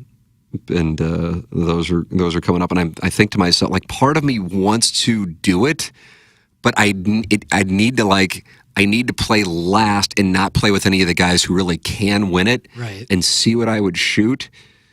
I want to tell a story, and even though I wouldn't name a name, it would get into, just in general, a guy who, like I shouldn't be playing, and I'm a 2.5, playing more like a 8 at this point in the year. You're a, what, 9, 10, something like that? Like a 14. Okay, so you would never register to play in one of these. Not now. So there was a compadre who decided to play in one of these as Oh, yeah. You told me this. That's fucked.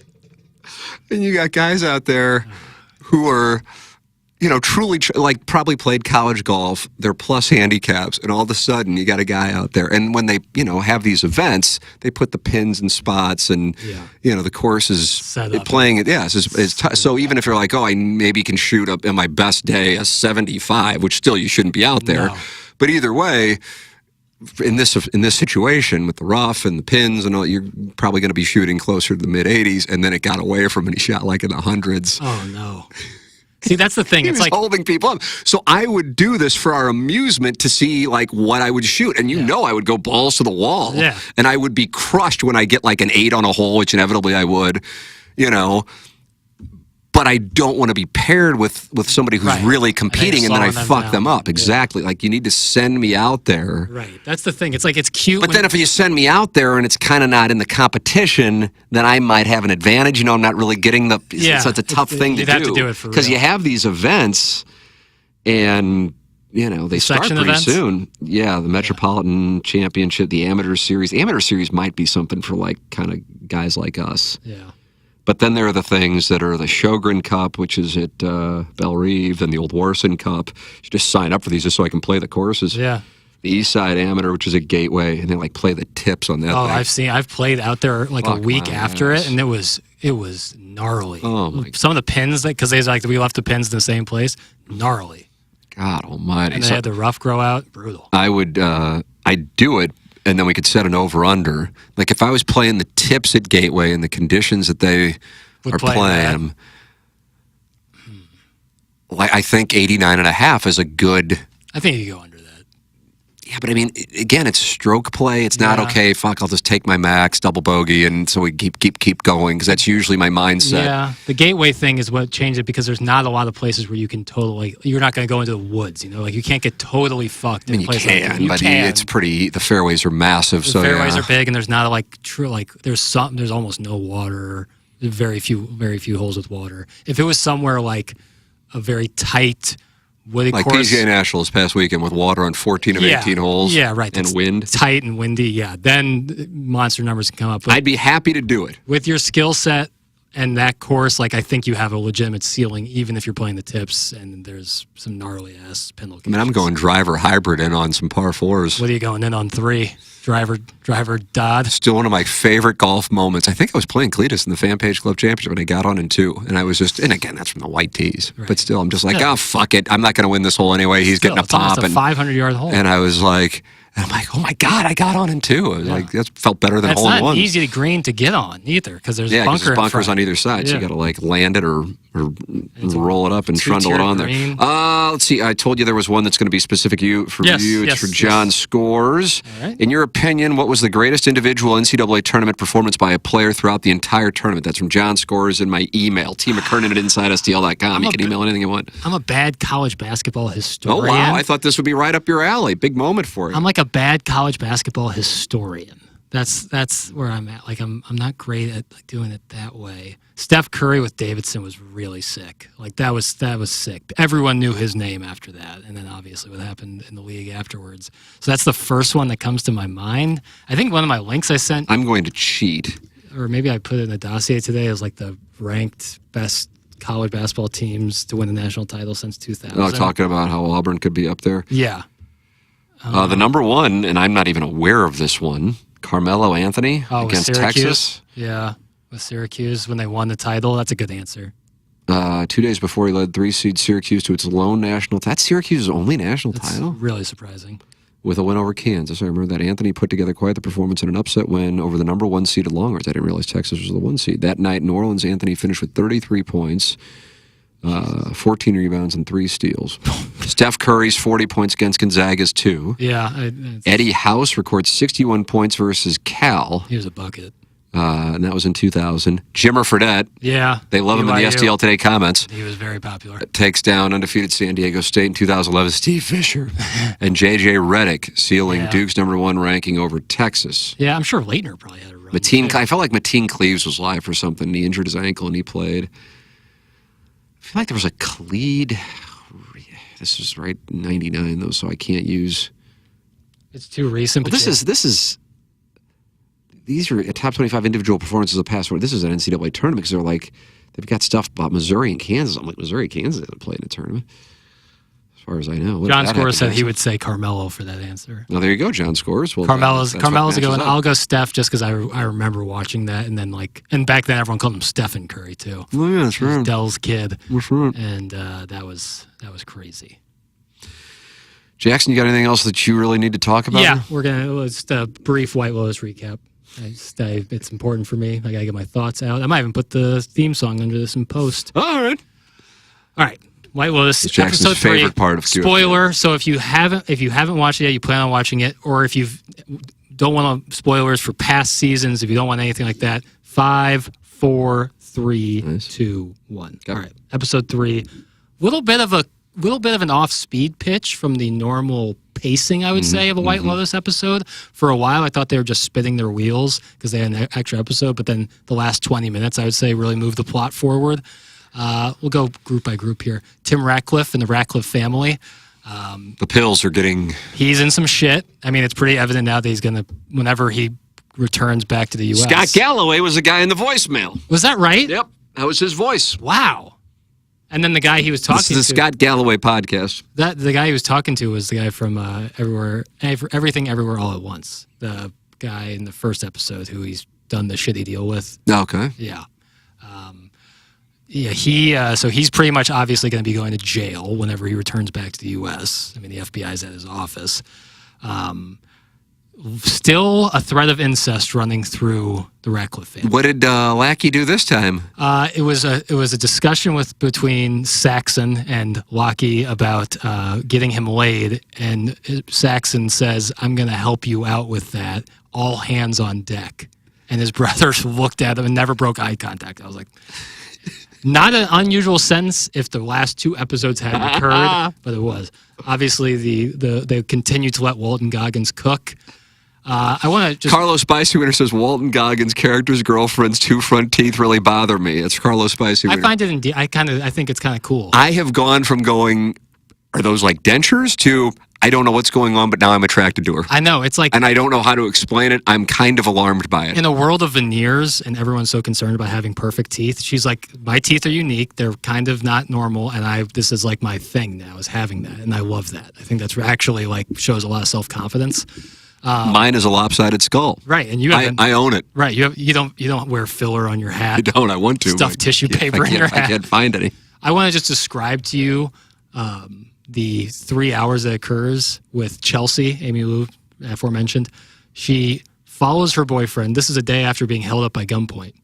Follows her boyfriend to the middle of some Thai town where he buys illicit drugs, smokes illicit drugs, follows him to a snake exhibit show, watches this show, sees her boyfriend releasing all of the venomous snakes, gets bitten by the venomous snake, goes to the hospital, and she's still all in with him. Yep. She's committed. his life partner. Find somebody who loves you the way Amy Lou loves Walton Goggins. I couldn't say it better myself. Rick. So odd. Rick is clearly, I think from his meditation session we talked about last time, his motivations seem pretty obvious now that he's going to Bangkok to meet this guy because he wants some satisfaction for his father. Yeah, he killed his father, right? It's almost no doubt at this point based on that.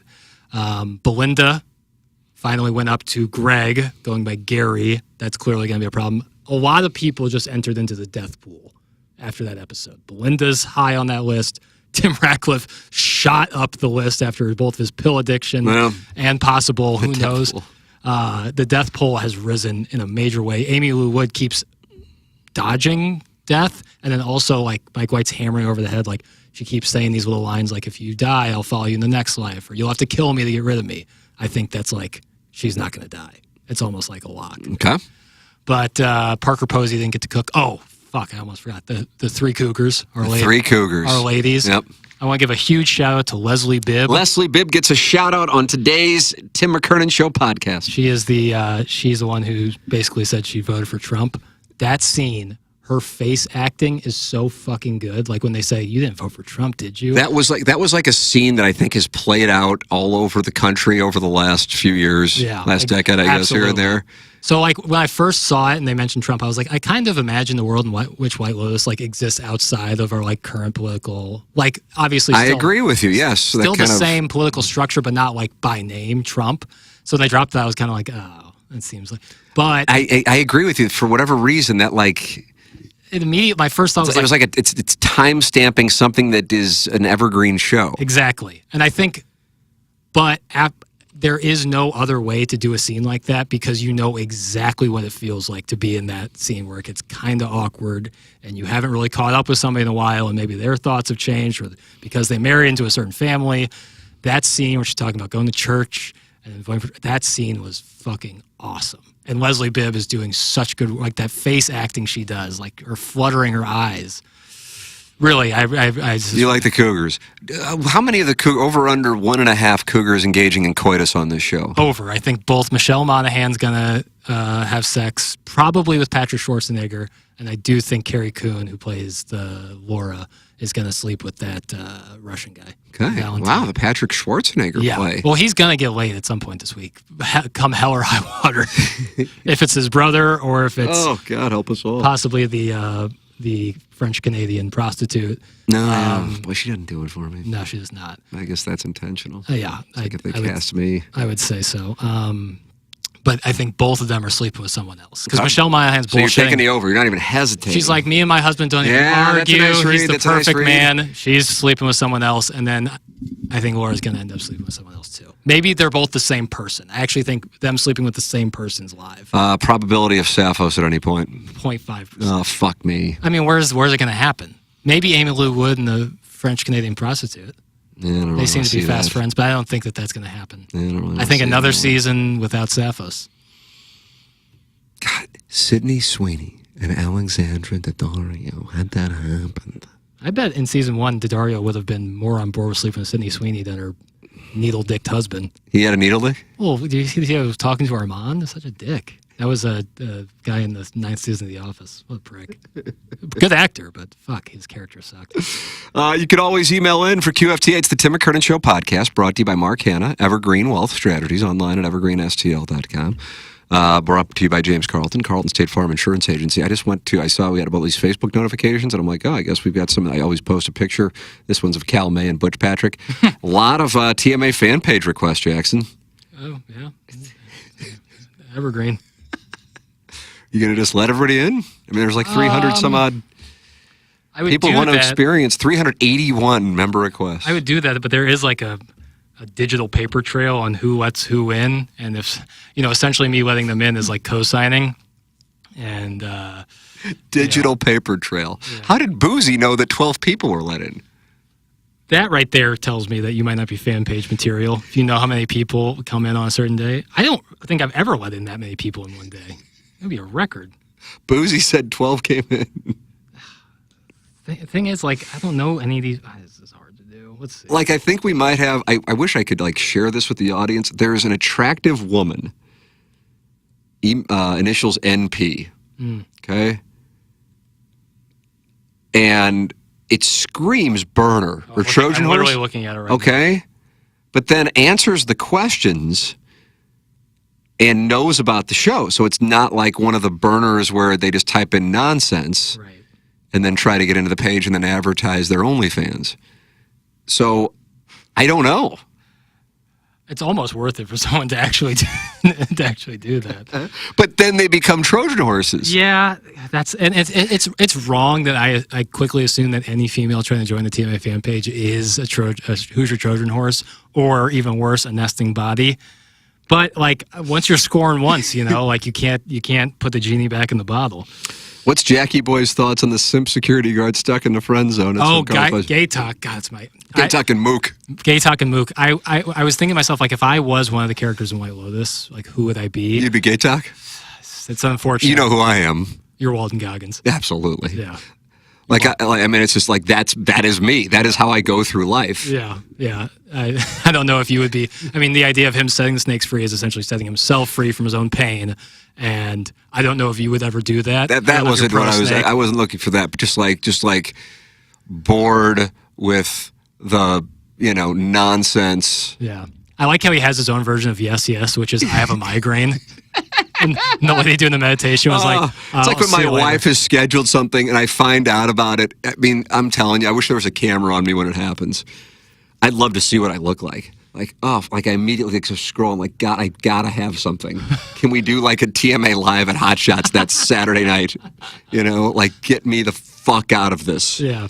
Holy shit. Yeah, and his version of that is I have a migraine, and I really love that. At this point, we have a running joke after 2 decades. Yeah, I think I got to work, and it's like a Friday night at 9 o'clock. I think I got to work. Yeah, that's that. And I'm like, I am Walton Goggins' character. I am Rick. Yeah, hear me roar.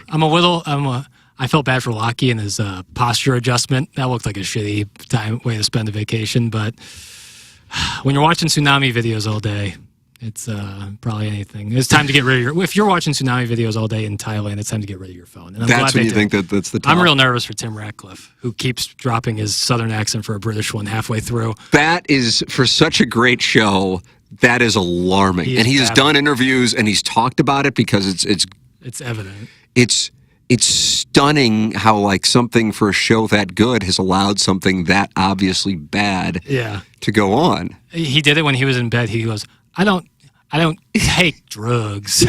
It was like in real time he dropped it. I was like, oh my God, that's so bad. It's probably because he has a really thick British accent and trying to go southern. Like, I think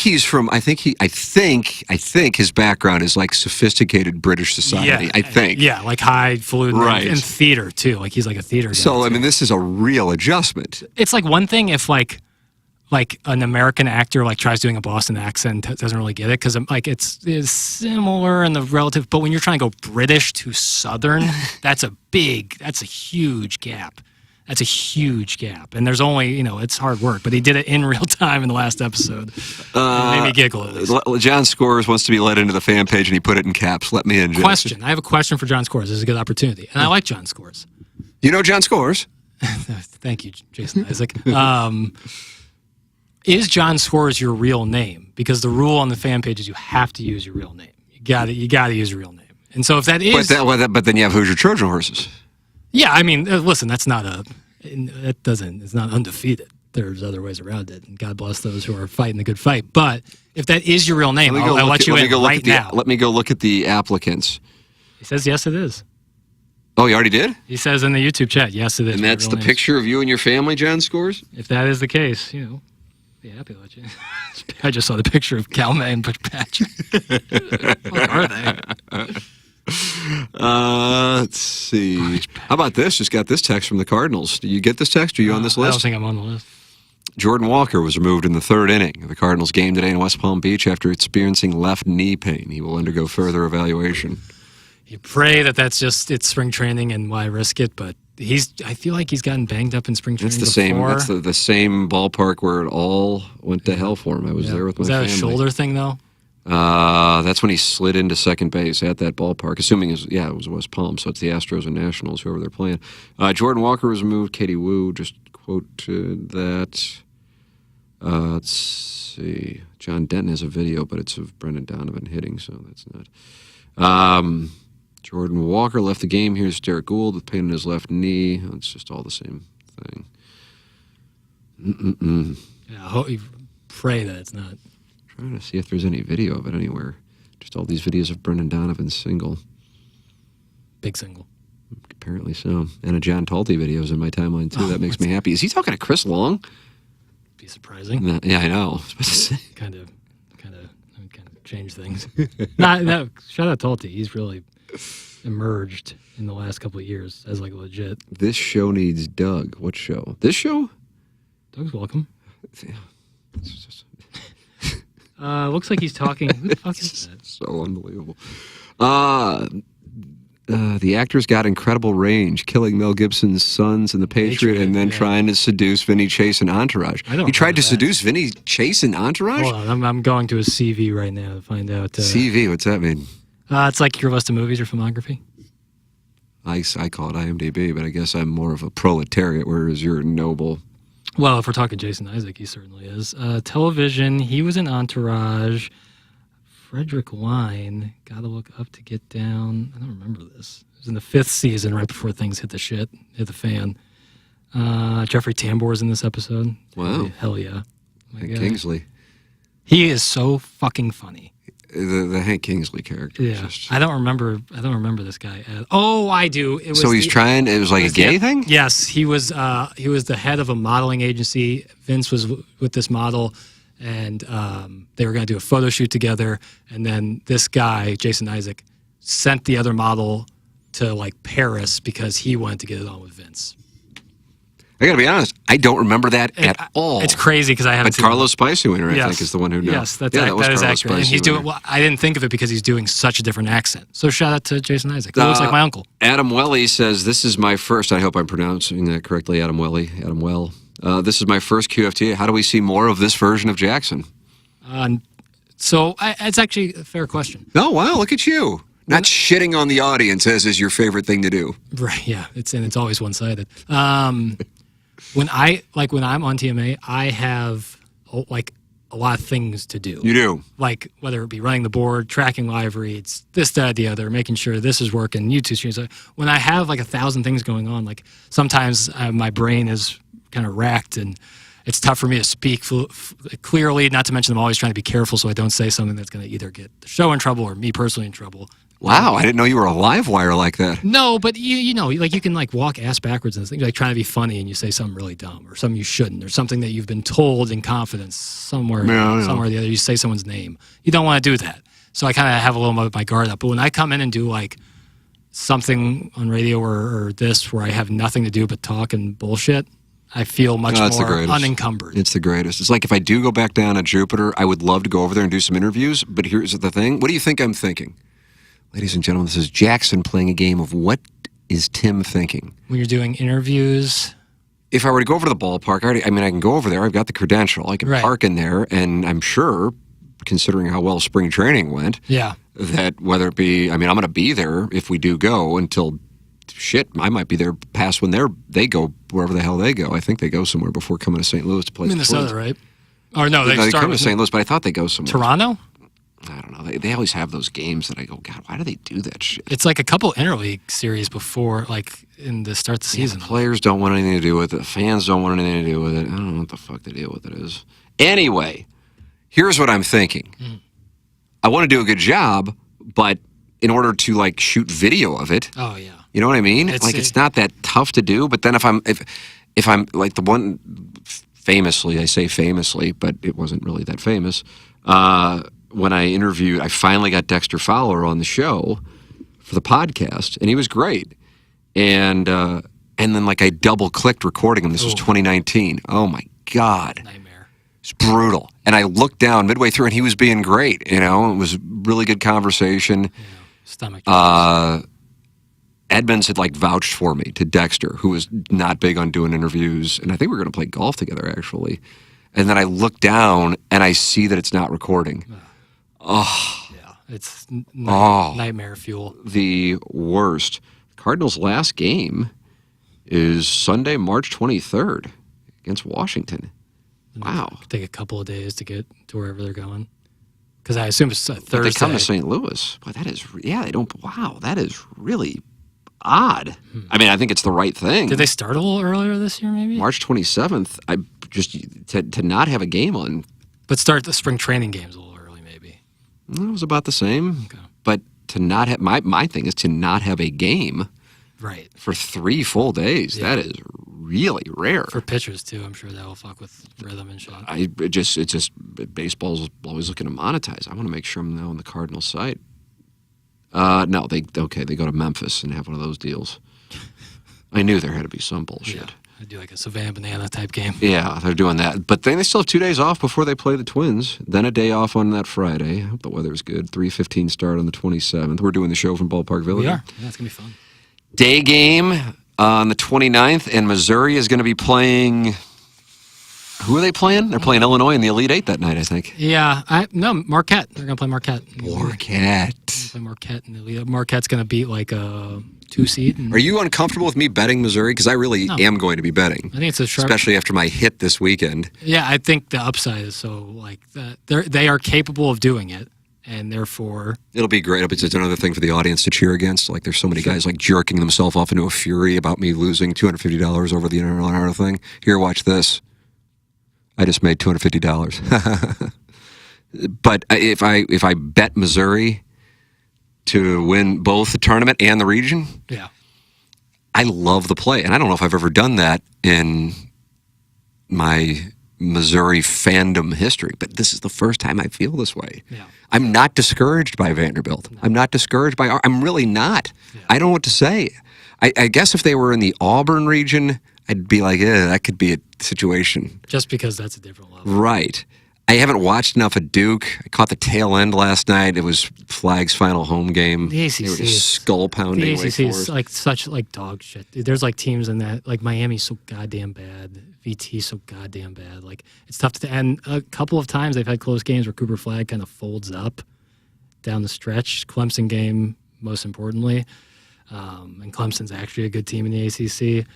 Duke is the second best team in the country, but if Duke and Houston played neutral site, I think if I was handicapping it, I would say Houston -1.5. Really, like Houston, they are men. Yeah, those guys are men out there, and they play connected, and they are fucking good. Yeah, I don't know. It'll. I will be financially and emotionally invested and feel really good. And I also am probably going to put something on Illinois too. Yeah, well, Final Four taste I would like with Illinois. I'm double barreling. Field of 68 released this stat. Illinois is 16-2 when shooting 27% or better from the three. I mean, that's not 27% sucks. I know. I don't know. That's a high upside play. I could be off on this, and it really isn't. And I understand it. And if I didn't go there, maybe it would be taken more seriously, or maybe if I wasn't obsessed with Ella Reese, it'd be taken more seriously. But I think Missouri is a great team. Yeah. I really do. Yeah. Like when they were in it 2 years ago, I was happy, but I'm like, whatever. When I was telling you, I told Jackson this at a commercial break, when they played against Florida State in 2018, I was down in Jupiter, and the game didn't start until like 10:20 Eastern time. And I'm like, I'm going to bed. I don't want to fucking watch this. They're not that great. Yeah, now, Florida State, I think, did they go to the Final Four or Elite Eight? That Florida State team ran deep. I don't think they went to the Final Four. Eights would have been on the bench at that time. Yeah.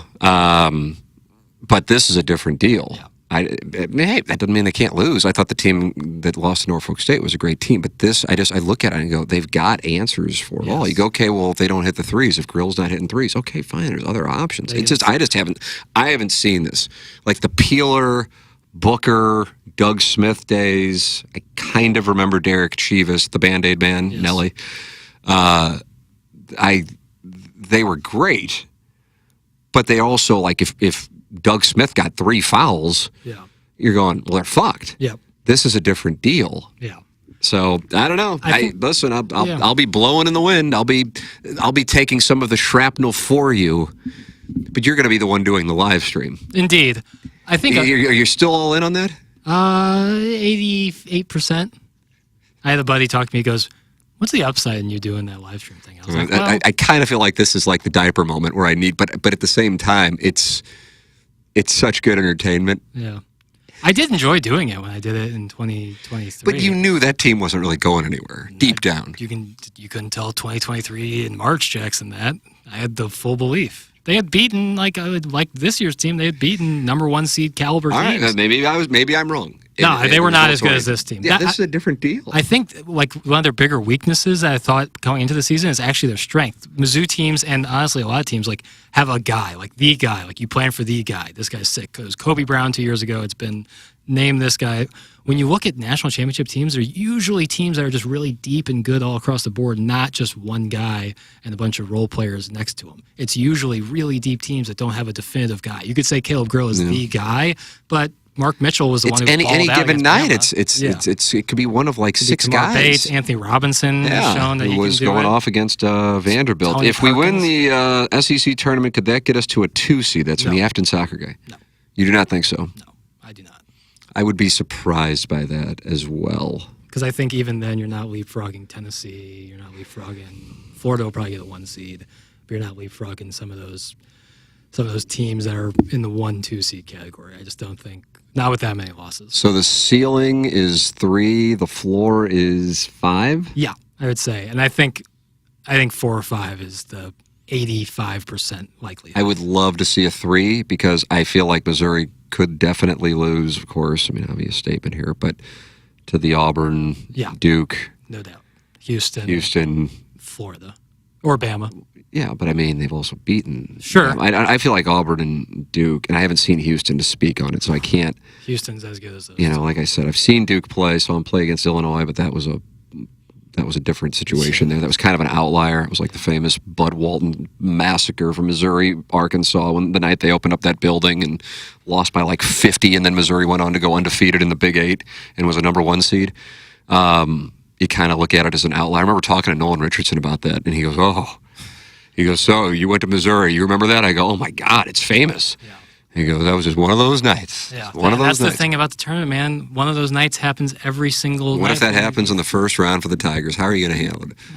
And what if it's a Thursday, I'm off, and you're in, and it's just you and Doug. Martin's off. Chairman Kurt's got a sound story, and you've got 4 hours of the 101 ESPN listeners. Just like rock hard, waiting for you. I would be like, I would ban talking for the first segment. So it's just silence? Yep. That's what they get. That's what they get. I would just read the text. Die inside every time I read one. No, it's hopefully not that. Hopefully, God, I can't handle another one of those. But I think this team is, I don't want to knock on wood, they can weather storms. Like they can roll, if you go on a 10-0 run, they can roll with that. If Mizzou goes on a 10-0 run, they might not concede one back. What's their worst margin of defeat in the SEC? Auburn. They got smoked. Okay. They got smoked. All right. After that, since Auburn, was it Texas? Probably, but they were fouling late. Arkansas was 7. Vandy was 5 or 6. I don't know that I will do this. Yeah. Like if we were staffed. Yeah. And this isn't like a passive-aggressive on air. It's that I get the situation. This is the business now. Shit, we're lucky to have what we have. And that's just the general industry, which is why I tell kids, don't get into it. But, back in the day, you would have like interns running around. Hubbard doesn't have interns. That's a company policy. You'd have interns running around and go, look up the last 10 NCAA tournament champions. And I'd be curious if they have in conference play, taking out conference tournaments, because I wonder about motivation there. Yeah. Conference play, what their top 3 margin of defeats are, if they even have 3 conference losses. I know plenty probably wouldn't. Right. And I just think there's something to that. I think there's something to going on the road, beating great teams, beating them the way they did, like in Starkville. I know Mississippi State has had their issues since then at times, but which is why I keep looking at Illinois. I mean, the fact they went to Ann Arbor and beat the shit out of that team, that's just one of those teams that I could see people overlooking. They're anytime you're doing daily fantasy, here's a little pro tip, and you're entering a golf roster, Emiliano Grillo, or Grillo, I've heard it both. He can shoot 100 out there, but he also can win a tournament, and it just kind of, he's a wide delta guy who very few people will own. Illinois would fall into that category to me. If you are an Illinois bet, like you want to bet Illinois, like you like them to make a little run to the Final Four or something, nothing could have been better for you than that Duke game. Yeah, because you're right. The nation at large was like, oh my That's God, what I'm Duke saying. just smoked Illinois. I was texting with some buddies on Sunday, and they were like all worked. No, I don't want to make it sound like, but I mean, they were like, this Missouri thing, I'm worried. I'm like, I said, I think it probably helps their price. Yeah. And maybe I'm overvaluing it, but I just look at the process of the way things go down. So whoever was the guy's name who hit the 3, Hogard? Not the last one. Nickel. His last name was Nickel. The white guy hit 3. Okay, he misses it, and then there's a 180 on the mindset. Right. Look at the process. They went down, incredibly tough building. I think they're kind of in the mindset that if we win this, we're in the NCAA tournament for sure. They probably were in. For sure. Yeah. They got a hell of an atmosphere. It's a Saturday evening in Nashville. They're right there. Yeah. Same thing with the Saturday before. They play a dog shit game in Fayetteville without their biggest player. Right. Not their literally not biggest player, but physically their biggest player in gray. And they played dog shit nearly. I don't know. But again, the issue with this is, and that's fine. This is the setup. This is the way that it is. I got no complaint with it. You can run into whomever, and if they have a game like, I don't know what you would consider Missouri's. Well, like when Missouri ran into Tennessee, normally a team that doesn't shoot well and they just went off, you just kind of doff your cap. On top of it, they're a great team and they went off. You can have that happen in the tournament. That's how, I was watching the Fab Five. You ever watch that 30 for 30? Mm-hmm. Outstanding. For whatever reason, while I was working, I had that on yesterday. And their freshman year, they wound up playing East Tennessee State in the second round and just like skull fucked them. But East Tennessee State had to beat like Arizona. It was a 3 seed or something to get there. That's what happens. Those teams have their night, and then they're sitting there in the round of 32, and then they just get pounded. And people go, how'd the team in the first round lose? Because they probably shot like 48% from 3. That's what can happen. I just feel like Missouri's defense makes that. Yeah. I don't know, but I mean, they've been getting up a lot of points as of late. That's what made FGCU, my one school, special, because they were a 15 seed, beat a 2 seed. That shit happens. But then they went on, won the next game. And got to Sweet 16. That's what separates you. St. Peter's another example. Peter's another example. All right, Jackson. What do we got? So next week we'll be talking SEC tournament. Yep. I should be on vacation the following 2 weeks. I don't know, though. If I go over and get this MRI and they say I have a tear in my shoulder, that'll wrap that up. Right. You're booking Ella Reese, surprise guest. Yeah, it's much like Janine. It's a seasonal booking. She's like, well, let's talk in the summer. I'm like, okay, all right, so I'll wait after the solstice, and then I'll get Ella Reese on. Hopefully. After the solstice? Well, that's when I'll have my next conversation with her. She's hiking in perpetuity until then. I bet it would be a dreadful interview. That's my read. I've heard a couple of the porn star interviews on TMA. It would fit the mold. I always liked when moralists would go, I don't like when they interview porn stars. I'm like, we've interviewed a porn star like once in the last 3 years. But yeah. No, recently we tell me you're uncomfortable with your genitals without telling me you're uncomfortable with your genitals. The unintentional comedy is great in a porn star interview. But I mean, Lisa Ann was technically a porn. That's a different whole set of different animals. Afton Soccer Guy wants to know if we can do a TMA live if Missouri gets matched up with Marquette. I can speak for myself. I won't be there. No, I don't want to do that with Martin. I love Martin, and I don't want, because I think I just don't want to do it. I want to be able to watch the game. Right. I don't need to have show suggestions while I'm watching Missouri in the NCAA tournament. Yeah. Right. What if Ella Reese was there? No. That shows you where I am. Yeah, that's when I care about a sporting event, I am not interested in the nonsense. You want to be like Lenardi, trapped away. I watched the Rams Titans Super Bowl by myself, Missouri Nebraska flea kicker by myself. 2011 World Series? 2011 World Series was with my wife, but she understood the program. Right. 2019 Blues. We're not talking. Yeah. 2019 Blues, that was just me and my wife. Yeah, which is interesting because our son was almost 2 then. And I wonder what the fuck we did with him. Because he wasn't around. Right. I guess he must have gone to her parents. That was a Wednesday night, I think. That sounds right. Yeah. Where'd you watch that? Did you watch it, or was it like the Clippers Nuggets on? That was in the Raptors NBA championship, which everyone knows is a hospital ring. Hospital ring. No, I was working that night at the country club, Columbia Country Club. Light night, so I got off early. We had like the TV on. So in between like the second and third period, I drove back to my apartment and walked to Willie's. What was the scene like at Willie's? I bet there was Lit. Sappho's. Was it really? Yeah. Even the Kansas City people were okay? Or were they cheering for the Bruins comeback? If they were, I didn't know this. There was too many. That team was too fun to root for. Like, even I bet Kansas City folks were like, fuck. Yeah, I don't know about that. Had they won a Super Bowl yet? Yeah. Nope. Later that year, they would have. Okay. Well, I guess in February of 2020, yeah. That's when they beat the Niners.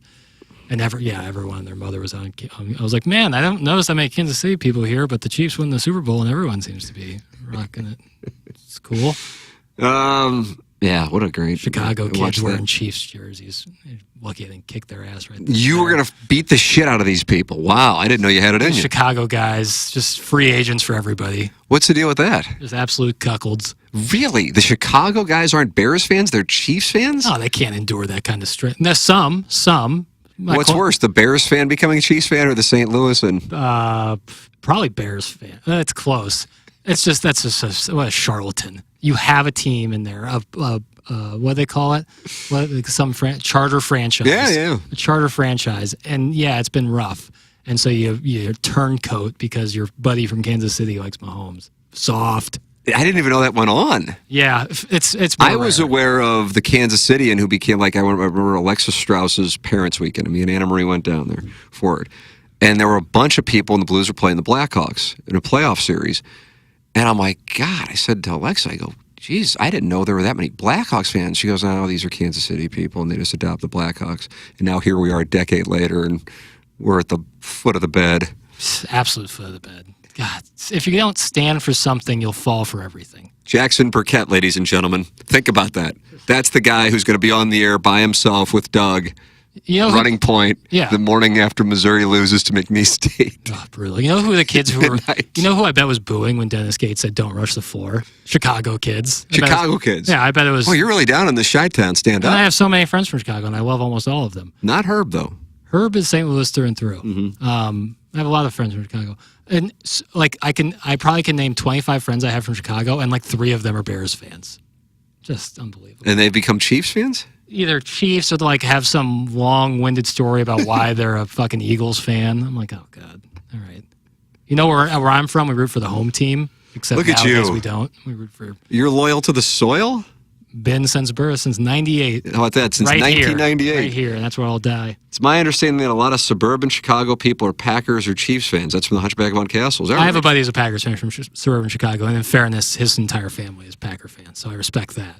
But yeah, there's like I said, I have a ton of friends from Chicago, and so few of them are Bears fans. It's I'm like, how does that work? I was like, times get tough, and you all abandon ship. It's unbelievable. Yeah, I can't relate to that, but I don't. Most of them are White Sox fans too, which is interesting. Southsiders, yeah. Wow, you associate with the South Side of Chicago. Look at you, very on Ladue of you. I say Chicago. These kids are from Naperville. It's the size of Chicago. Man, it really doesn't make sense. Right, that's what I'm saying. All right. Well, the Reinsdorf family will join us along with Ella Reese on next week's edition. It's a very special edition of the Let's do it at the same time. You talked to Jerry Reinsdorf, I talked to Ella Reese. Yeah, same audio feed. Kind of like when Caden Cross was working over the paralegal and Doug decided to do his top quarterbacks to lead you down the field in a 2-minute drive. Top 5 goalies of all time. He just did his own show. We'll alternate questions, So you go, I go, and then we just have those two. And if they want to ask each other questions, I'm sure they're familiar with each other's work. Jerry, I understand you wanted to talk with Ella Reese. Yeah. She is on with us. How'd you handle that Pippin deal? All right, Jackson. Thanks to Mark Hanna. Thanks to Seth Goldcamp. Thanks to James Carlton. For Jackson Benner Burkett, I'm Tim McKernan. This has been the Tim McKernan Show podcast.